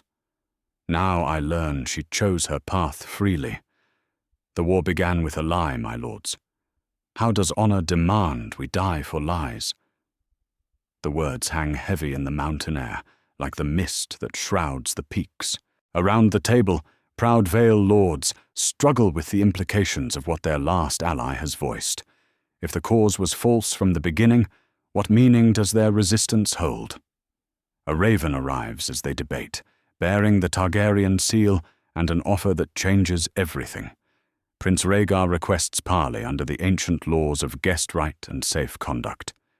More shocking still, he brings with him Lady Lyanna Stark, offering her brother the reunion he has dreamed of through months of war. The meeting takes place on a natural platform of stone halfway up the treacherous mountain path, neutral ground where words might accomplish what swords cannot. Banners of truce flutter from poles driven into the rocky soil as 2 small parties approach from opposite directions. Rhaegar comes with minimal escort: Sir Arthur Dane, Ser Barristan Selmy, and the woman who started a war. Lyanna rides, wrapped in a cloak of Targaryen crimson, but her face shows the wolf blood of the north in every line. Behind her travels a wet nurse, carrying a bundle that moves and mules with infant life. Ned approaches with Jon Arryn and Lord Royce, his heart hammering against his ribs like a caged bird. 3 years since he has seen his sister. 3 years since Brandon rode south with dreams of wedding bells and found only death instead. Now she sits across from him on hostile ground, married to the man he has fought to destroy. "Hello, Ned," Lyanna says simply, her voice carrying across the wind-swept stone like a prayer answered, and a curse fulfilled. Her grey eyes hold tears that threaten to spill, but her spine remains straight as a sword blade. "Lyanna," he replies, her name catching in his throat like a fishbone. Are you well?" She laughs, the sound bitter and sweet in equal measure. "Well, I am alive, brother. I am wed to a man I chose, mother to a son I love." "But well, the war has cost us all too much for anyone to claim wellness." Prince Rhaegar speaks formally, his voice carrying the authority of victory, tempered by genuine respect for his enemies. "Lord Arryn, Lord Stark, I come not to gloat over your position, but to offer terms that honor courage while serving peace." Jon Arryn's weathered face shows no surprise, only the tired calculation of a man who has measured odds for longer than most men have drawn breath. "Speak your terms, your grace. We will hear them." But Ned's attention fixes entirely on his sister, studying her face for signs of the truth that has eluded him for so long. "Did he force you, Lyanna? In the beginning, before. Did you go willingly?" Lyanna's tears fall freely now, carving silver tracks down her cheeks. "Oh, Ned, my sweet, honorable brother. Yes, I went willingly. I went for love, for prophecy, for a song that promised the world could be different." She gestures toward the bundle in the wet nurse's arms. "Your nephew sleeps there. Jaehaerys, third of his name, born of ice and fire just as the prophecy foretold. The prince that was promised, who will unite the realm against the darkness that comes from beyond the wall." The revelation hits like a hammer blow.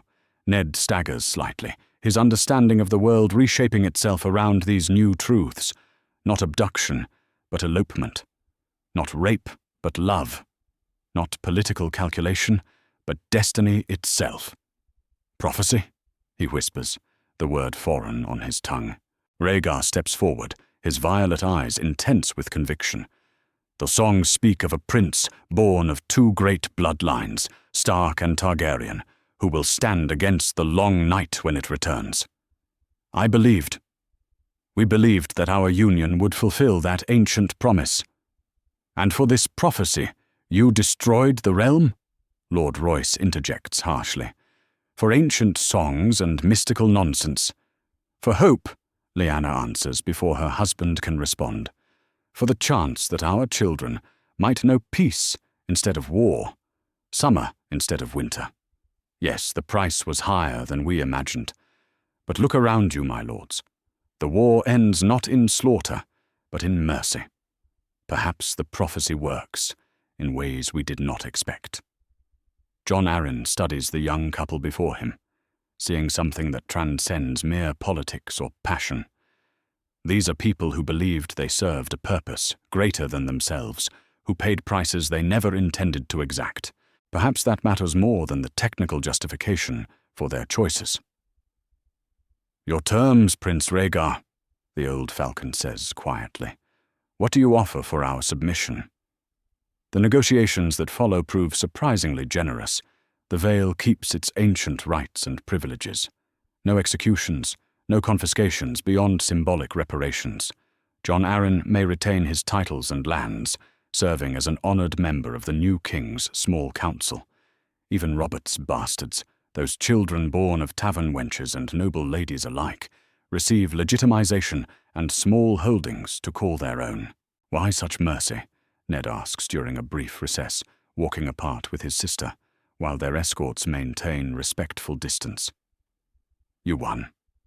You could demand anything." Lyanna takes his arm as they had walked as children through Winterfell's Godswood, two wolves alone in a world of larger predators. "Because the realm has bled enough, Ned. Because mercy builds stronger foundations than fear. And because..." She pauses, looking toward her sleeping son. "Because our children will inherit whatever world we build with our choices today." As the sun sinks toward the western peaks, casting long shadows across the mountain platform, the final terms are agreed. The Eyrie will open its gates in 3 days' time. The rebellion ends not with storming and fire, but with handshakes and formal documents that promise a different kind of future. One question remains, Jon Arryn says, as the parley concludes. Your father the king, how does he view these negotiations? Does he approve of mercy for rebels?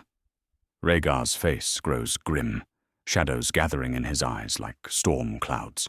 My father sees enemies everywhere, my lord. But I am his heir, and these are my terms. The crown will honor what I have promised, whatever the cost.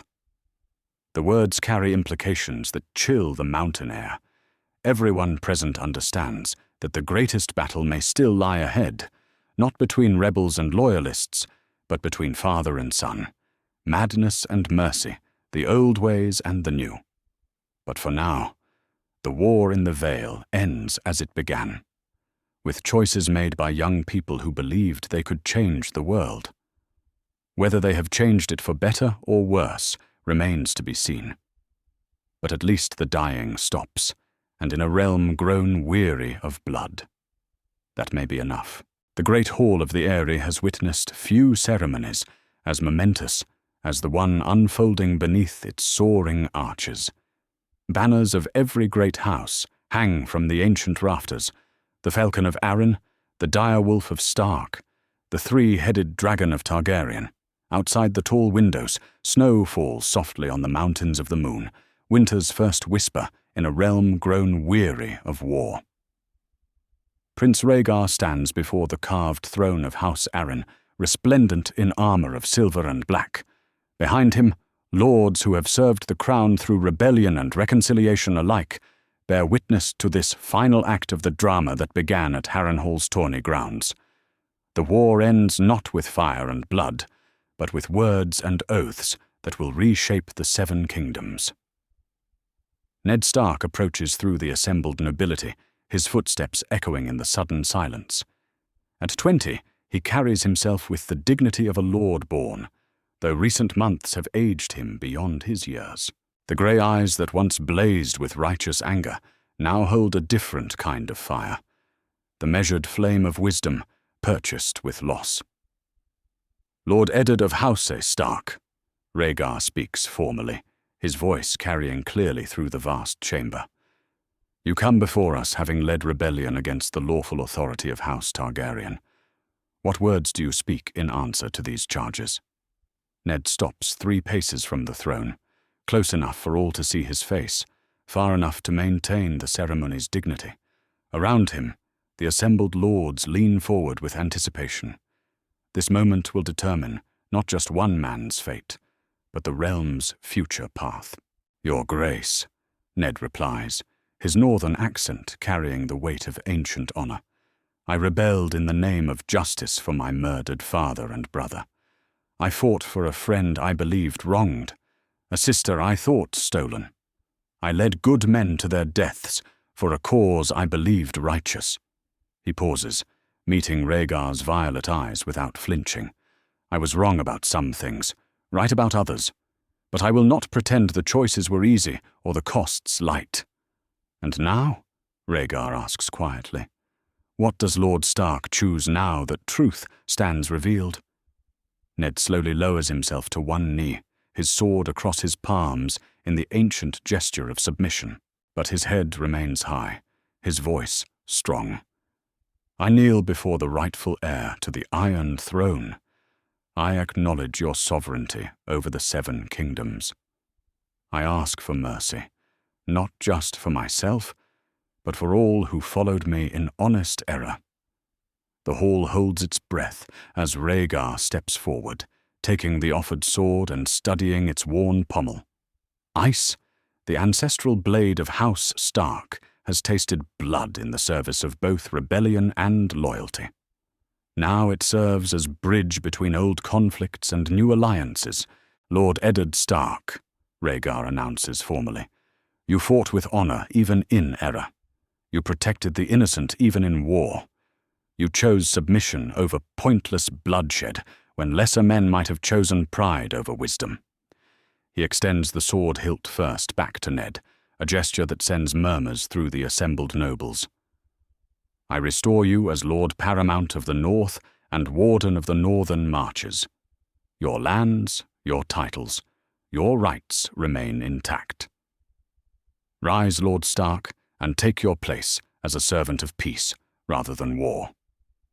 As Ned stands, Lyanna steps forward from the crowd, her son cradled in her arms.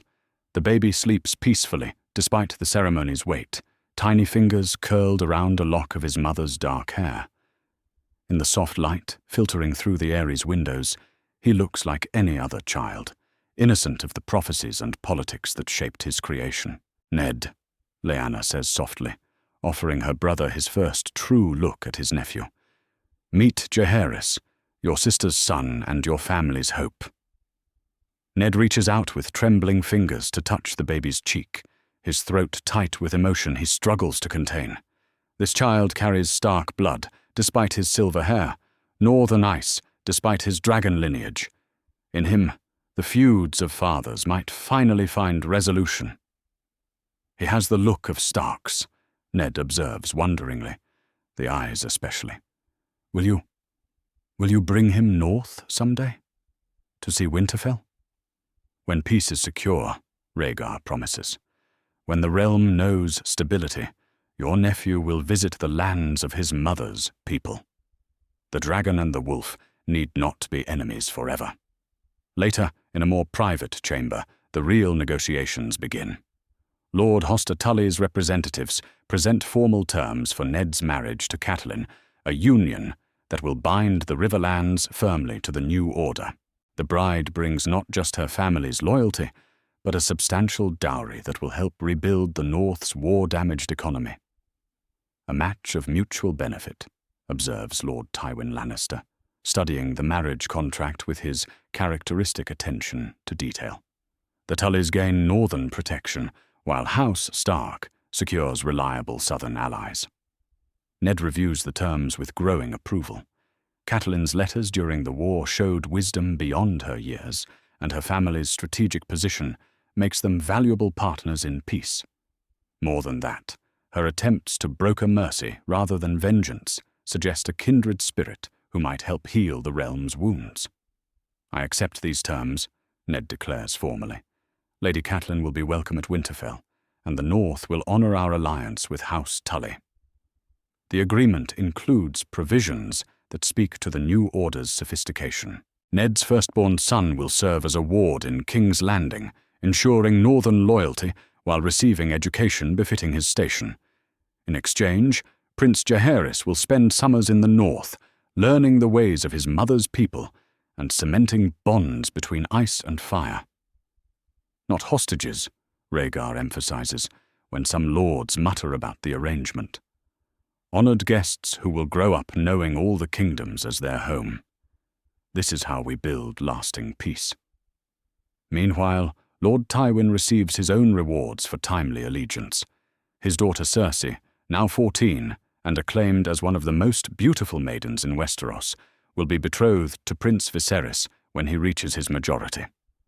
The match promises to bind the wealthy Westerlands firmly to the Targaryen cause. A wise arrangement, Tywin acknowledges with satisfaction. House Lannister has always understood the value of profitable partnerships. Young Viserys, only 7 but already showing signs of the Targaryen beauty and pride, seems less enthusiastic about his future bride. But royal marriages serve the realm rather than personal preference, and duty demands its sacrifices from prince and lord alike. As the various agreements take shape, Jon Arryn receives perhaps the greatest honor of all, appointment as Hand of the King, replacing the ineffectual Lord Chelstead.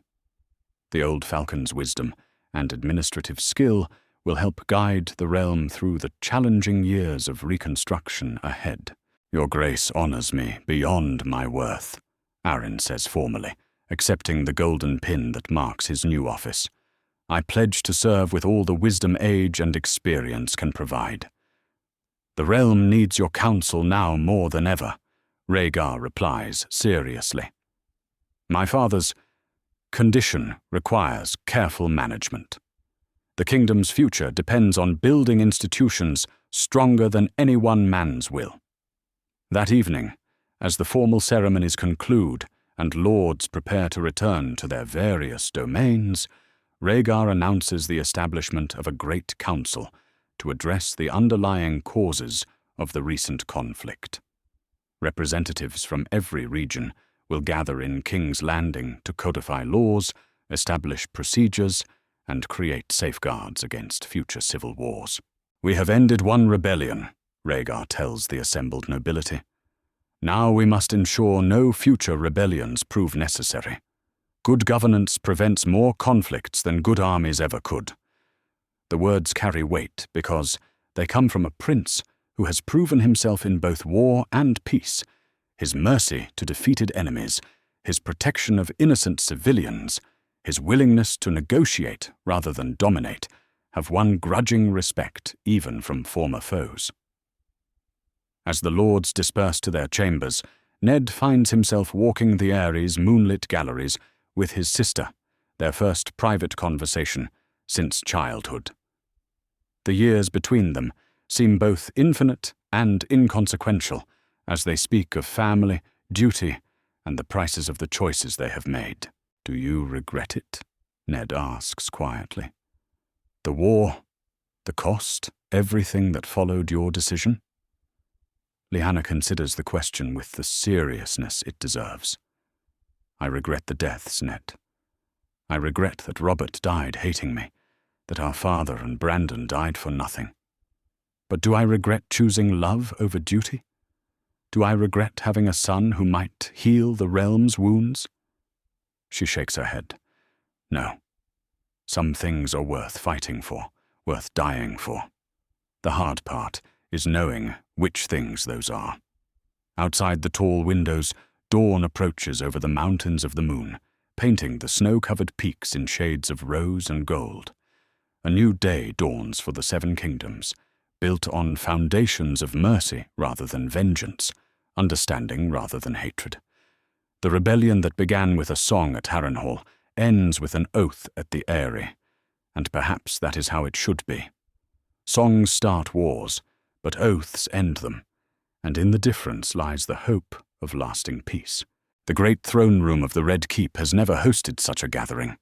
Representatives from every corner of the Seven Kingdoms fill the vast chamber, their banners creating a tapestry of unity from what was so recently a realm torn by war. Lords paramount sit beside minor nobles, maesters cluster near merchants, and even septons have found places among the assembled delegates. This is Prince Rhaegar's Great Council, and it will reshape how Westeros governs itself for generations to come. King Aerys II sits upon the Iron Throne, his appearance more carefully managed than it has been in years. His silver hair is clean and braided, his purple robes immaculate, his fingernails trimmed to reasonable length. But despite his attendants' efforts, madness still glitters in his violet eyes, like fire behind colored glass. Every so often he mutters to himself, words about traitors and wildfire that make the assembled nobles shift uncomfortably in their seats. "My lords and ladies," Prince Rhaegar addresses the council from before his father's throne, his voice carrying clearly through the chamber's acoustics. "We gather not as victors and defeated, but as servants of the realm.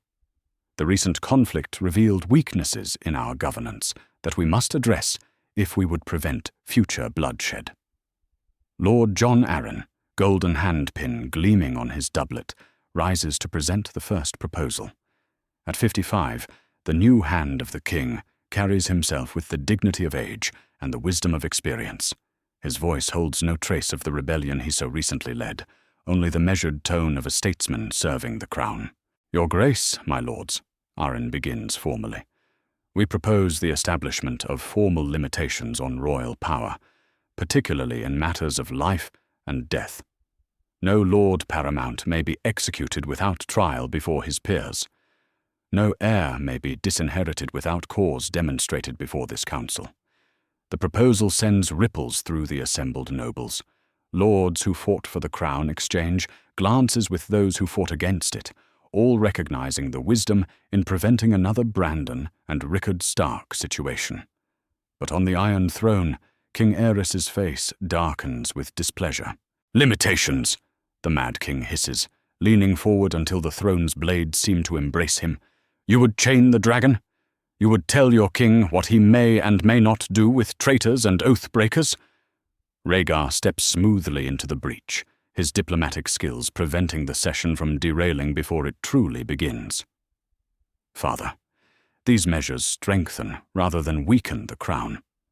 They ensure that royal justice appears fair to all, preventing the misunderstandings that lead to rebellion." "Misunderstandings," Aerys repeats mockingly.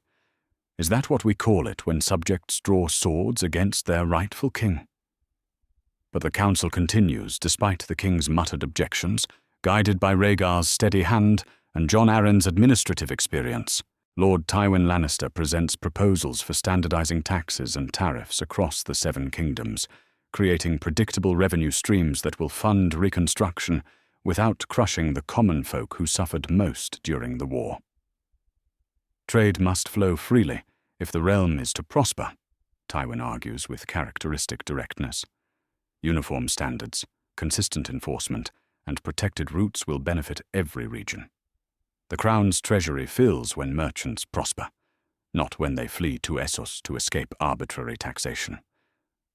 Lord Hoster Tully supports the trade proposals while adding provisions for river navigation rights and fishing treaties. The riverlands suffered greatly during the recent campaigns, their fertile fields trampled by armies, and their lords forced into impossible choices. Now they seek guarantees that such devastation cannot be repeated through better coordination between regions. Meanwhile, Princess Aelia receives formal confirmation of her new role as sovereign Princess of Summerhall. The ancient castle and its surrounding lands will provide her with independent authority, making her a ruler in her own right rather than merely a discarded wife. She accepts the appointment with dignified grace, though sharp observers note the steel in her dark eyes. "Summerhall has stood empty too long," Aelia declares when called upon to speak. "I pledge to rebuild it as a center of learning and culture, where the best of Dornish and Targaryen traditions may flourish together. My children will know their father's heritage, even as they claim their mother's." The religious settlement proves more complex, requiring careful negotiation between the faith of the Seven, the old gods of the North, and the various other beliefs scattered across the kingdoms. Septon Ollius, speaking for the most devout, proposes recognition of regional religious autonomy within an overarching structure of royal supremacy. "Let the North keep its godswoods and the Iron Islands their drowned god," the Septon argues pragmatically. Unity of governance need not require unity of worship, so long as all faiths acknowledge the crown's temporal authority. Lord Eddard Stark, present as the newest member of the council, supports the religious compromise with quiet conviction. "The old gods ask little from those who serve them," he observes. "Tolerance costs the crown nothing and buys the loyalty of those who might otherwise chafe under southern ways." But as the day's sessions continue, a disturbing undercurrent becomes apparent. Prince Viserys, only 7 years old, but already showing the Targaryen pride in miniature, grows increasingly agitated as the reforms take shape. Each limitation on royal power, each concession to regional autonomy, strikes him as a betrayal of his birthright. "Why do we give away what dragons won with blood and fire?" the boy prince demands during a brief recess, his childish voice carrying disturbing echoes of his father's paranoia. "Great-grandfather conquered the Seven Kingdoms. Are we to give them back, piece by piece?" Rhaegar kneels beside his younger brother, speaking with the patience that characterizes his dealings with difficult family members. "We do not give anything away, Viserys. We build something stronger than mere conquest. Fear may compel obedience, but respect inspires loyalty. Which would you rather rule over?" The boy's answer reveals troubling depths of ambition. "I would rather rule over everything, as dragons were meant to do." The exchange does not go unnoticed by the more observant lords present. Already some are calculating the implications of Viserys' attitude for future succession questions. If something should happen to Prince Rhaegar, would his brother honor these carefully negotiated compromises? As afternoon yields to evening, the council addresses economic reconstruction. The war has left scars across the realm: burned villages, disrupted trade routes, displaced populations. Lord Manderley presents proposals for coordinated relief efforts, while Lord Redwine suggests temporary tax relief for the most affected regions. The Crown's generosity in victory will be remembered long after its strength in war is forgotten, Redwine argues wisely. Gold spent on reconstruction today prevents rebellions tomorrow. Grand Maester Pycelle, his chains jingling as he rises to speak, proposes the establishment of a permanent council of Maesters to advise on technical matters of governance. Education, engineering, agriculture, medicine, all require specialized knowledge that political appointees may lack. Wise rule requires wise counsel, the ancient Maester observes. Let learning serve the realm as faithfully as loyalty and gold. But King Aerys grows increasingly erratic as the day wears on, his brief moments of lucidity giving way to rambling accusations about hidden enemies and secret plots. During one particularly painful episode, he accuses Lord Arryn of planning to poison him, forcing Rhaegar to diplomatically suggest that his father might benefit from rest. The king has worked tirelessly for the realm's good, Rhaegar announces to the assembly. Perhaps we should adjourn for the day, allowing his grace to recover his strength for tomorrow's sessions. The careful euphemism fools no one, but it preserves the dignity of the occasion while addressing the practical reality of Aerys' condition. The assembled lords file out with thoughtful expressions, having witnessed both the promise of the new order and the challenge that the old order's madness still represents. That evening, in the Tower of the Hand, the real work continues as small committees draft the actual language of the proposed reforms. Maesters work alongside lords, translating political agreements into legal frameworks that will survive the personalities that created them. This is how lasting change happens, Jon Arryn observes to his assembled advisers. Not through grand gestures, but through careful attention to detail, word by word and clause by clause. Meanwhile, in the royal apartments, Rhaegar speaks privately with his wife about the day's proceedings.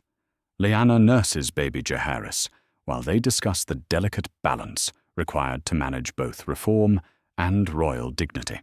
Your father grows worse, she observes quietly. The lords notice, no matter how diplomatically they pretend otherwise. I know, Rhaegar admits, his voice heavy with the weight of filial duty and political necessity. But we must work within the system we inherited while building the system we need. Revolution destroys more than it creates. Evolution preserves what works while changing what doesn't. Outside the Red Keep's windows, King's Landing settles into evening quiet. In taverns and markets, common folk discuss the day's rumors while great lords plan tomorrow's strategies. The Great Council has begun the work of healing the realm, but everyone understands that good intentions must be backed by good governance if the peace is to last.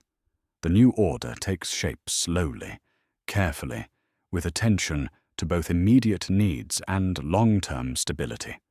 But in the shadows, old problems persist and new ones emerge, reminding all that building lasting peace requires more than ending wars. It requires constant vigilance, endless compromise, and the wisdom to know when flexibility serves better than rigid principle. The wheel turns, and Westeros adapts, as it has for 3 centuries of Targaryen rule. But the shape of that adaptation will determine whether dragons continue to soar or finally fall to earth. The gardens of the Red Keep bloom with spring flowers as Prince Jaehaerys celebrates his second name day beneath the warm sun of 285 AC. 2 years have passed since the Battle of the Trident changed the course of history, and the realm has found its rhythm in this new age of dragons, guided by wisdom rather than fire. The young prince toddles between the assembled guests with the fearless confidence of childhood, his dark hair catching the light while his grey eyes sparkle with delight at the attention.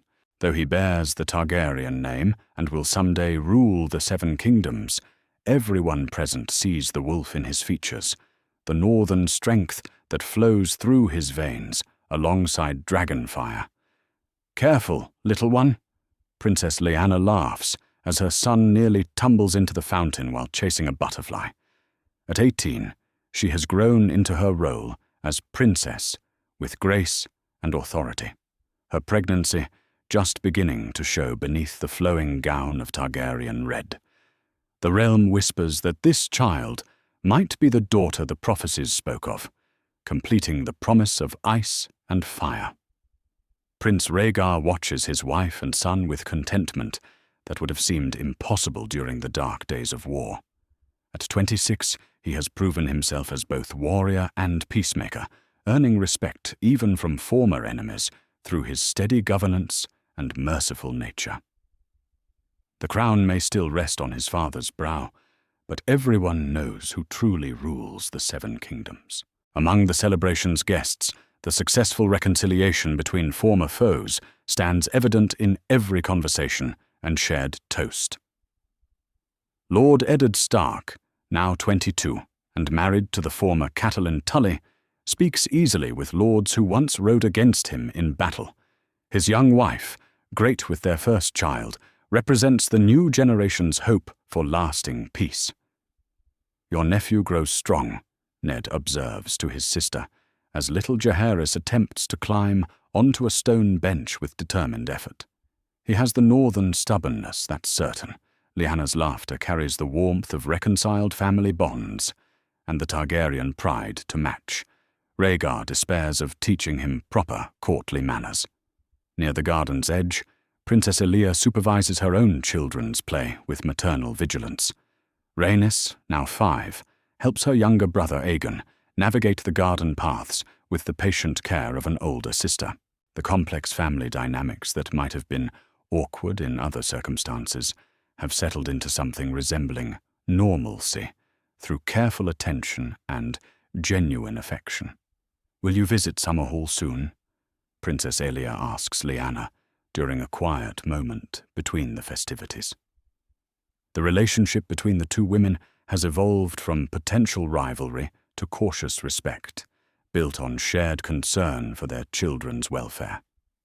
"When the baby comes," Lyanna promises, "Rhaegar speaks often of your improvements to the castle. You've accomplished remarkable things there." Indeed, Elia's governance of Summerhall has exceeded all expectations. The ruined castle has been rebuilt as a center of learning and culture, where scholars from across the known world gather to study everything from ancient histories to agricultural innovations. Her small principality thrives under her rule, proving that the Martell princess has found her own path to dignity and authority. Meanwhile, in a solar overlooking the celebration, King Aerys peers through a window with eyes that hold occasional flashes of the man he once was. His madness remains, but 2 years of careful management by his son and the small council have contained its worst excesses. He still sits the Iron Throne during important ceremonies, but the day-to-day business of ruling has passed to steadier hands. "The boy grows," Aerys observes to no one in particular, his voice carrying unexpected clarity. "He has the look of dragons about him, despite his wolf's eyes." Grand Maester Pycelle, attending the king as always, nods respectfully. "Prince Jaehaerys shows great promise, your grace. The realm rejoices in his health and growth." But not everyone shares in the celebration's joy. Prince Viserys, now 9 years old, watches the proceedings from the shadows with calculating eyes that hold disturbing depths of resentment. Each honor paid to his half-nephew feels like a slight to his own claims, each moment of attention given to Jaehaerys a reminder of his own reduced circumstances. "He's just a bastard," Viserys mutters to his companion, a young page who serves more as audience than friend. "Born of a whore who stole my brother from his proper wife. When I am king, things will be different." The words carry troubling echoes of his father's paranoia, suggesting that the seeds of future conflict may already be taking root in the next generation's soil. But for now, such darkness remains confined to shadows while the realm celebrates its hard-won peace. As the afternoon progresses, ravens arrive from Dragonstone, bearing news that adds another layer of significance to the day's festivities. Princess Rhaegar, Queen Mother and Aerys's long-suffering wife, has safely delivered a daughter. The infant Princess Daenerys adds another strand to the Targaryen bloodline, ensuring the dynasty's continuation even as it adapts to new realities. "A sister for Viserys," Rhaegar announces to the assembled guests, raising his cup in toast. "May Princess Daenerys grow to know the peace her birth helps secure." The toast is drunk with enthusiasm, though careful observers note that Viserys' smile seems more forced than genuine. Another sibling means another potential rival for resources and attention, another reminder that he is not as unique or important as his pride suggests. Later, as evening approaches and the formal celebration winds down, Rhaegar finds himself in the Godswood with his wife and son. The ancient weirwood tree has stood witness to 3 centuries of Targaryen rule, its carved face holding secrets older than dragons.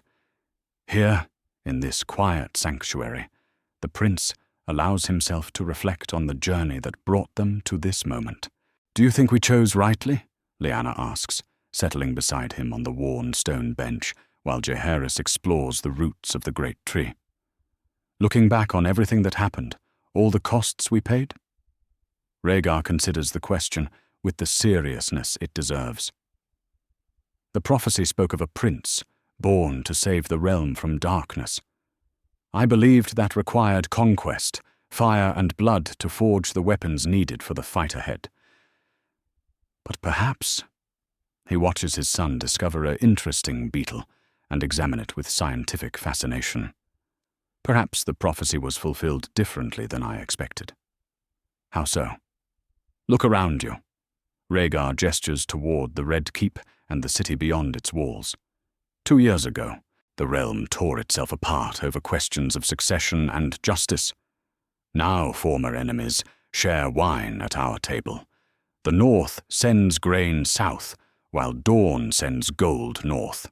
The Great Council meets regularly to address grievances before they become rebellions. He takes Lyanna's hand, feeling the life stirring within her. Perhaps the prince that was promised doesn't need to be born into a world of war. Perhaps he already lives in a world of peace, and that peace itself is the weapon against whatever darkness may come. The wisdom in his words settles over the Godswood like evening mist.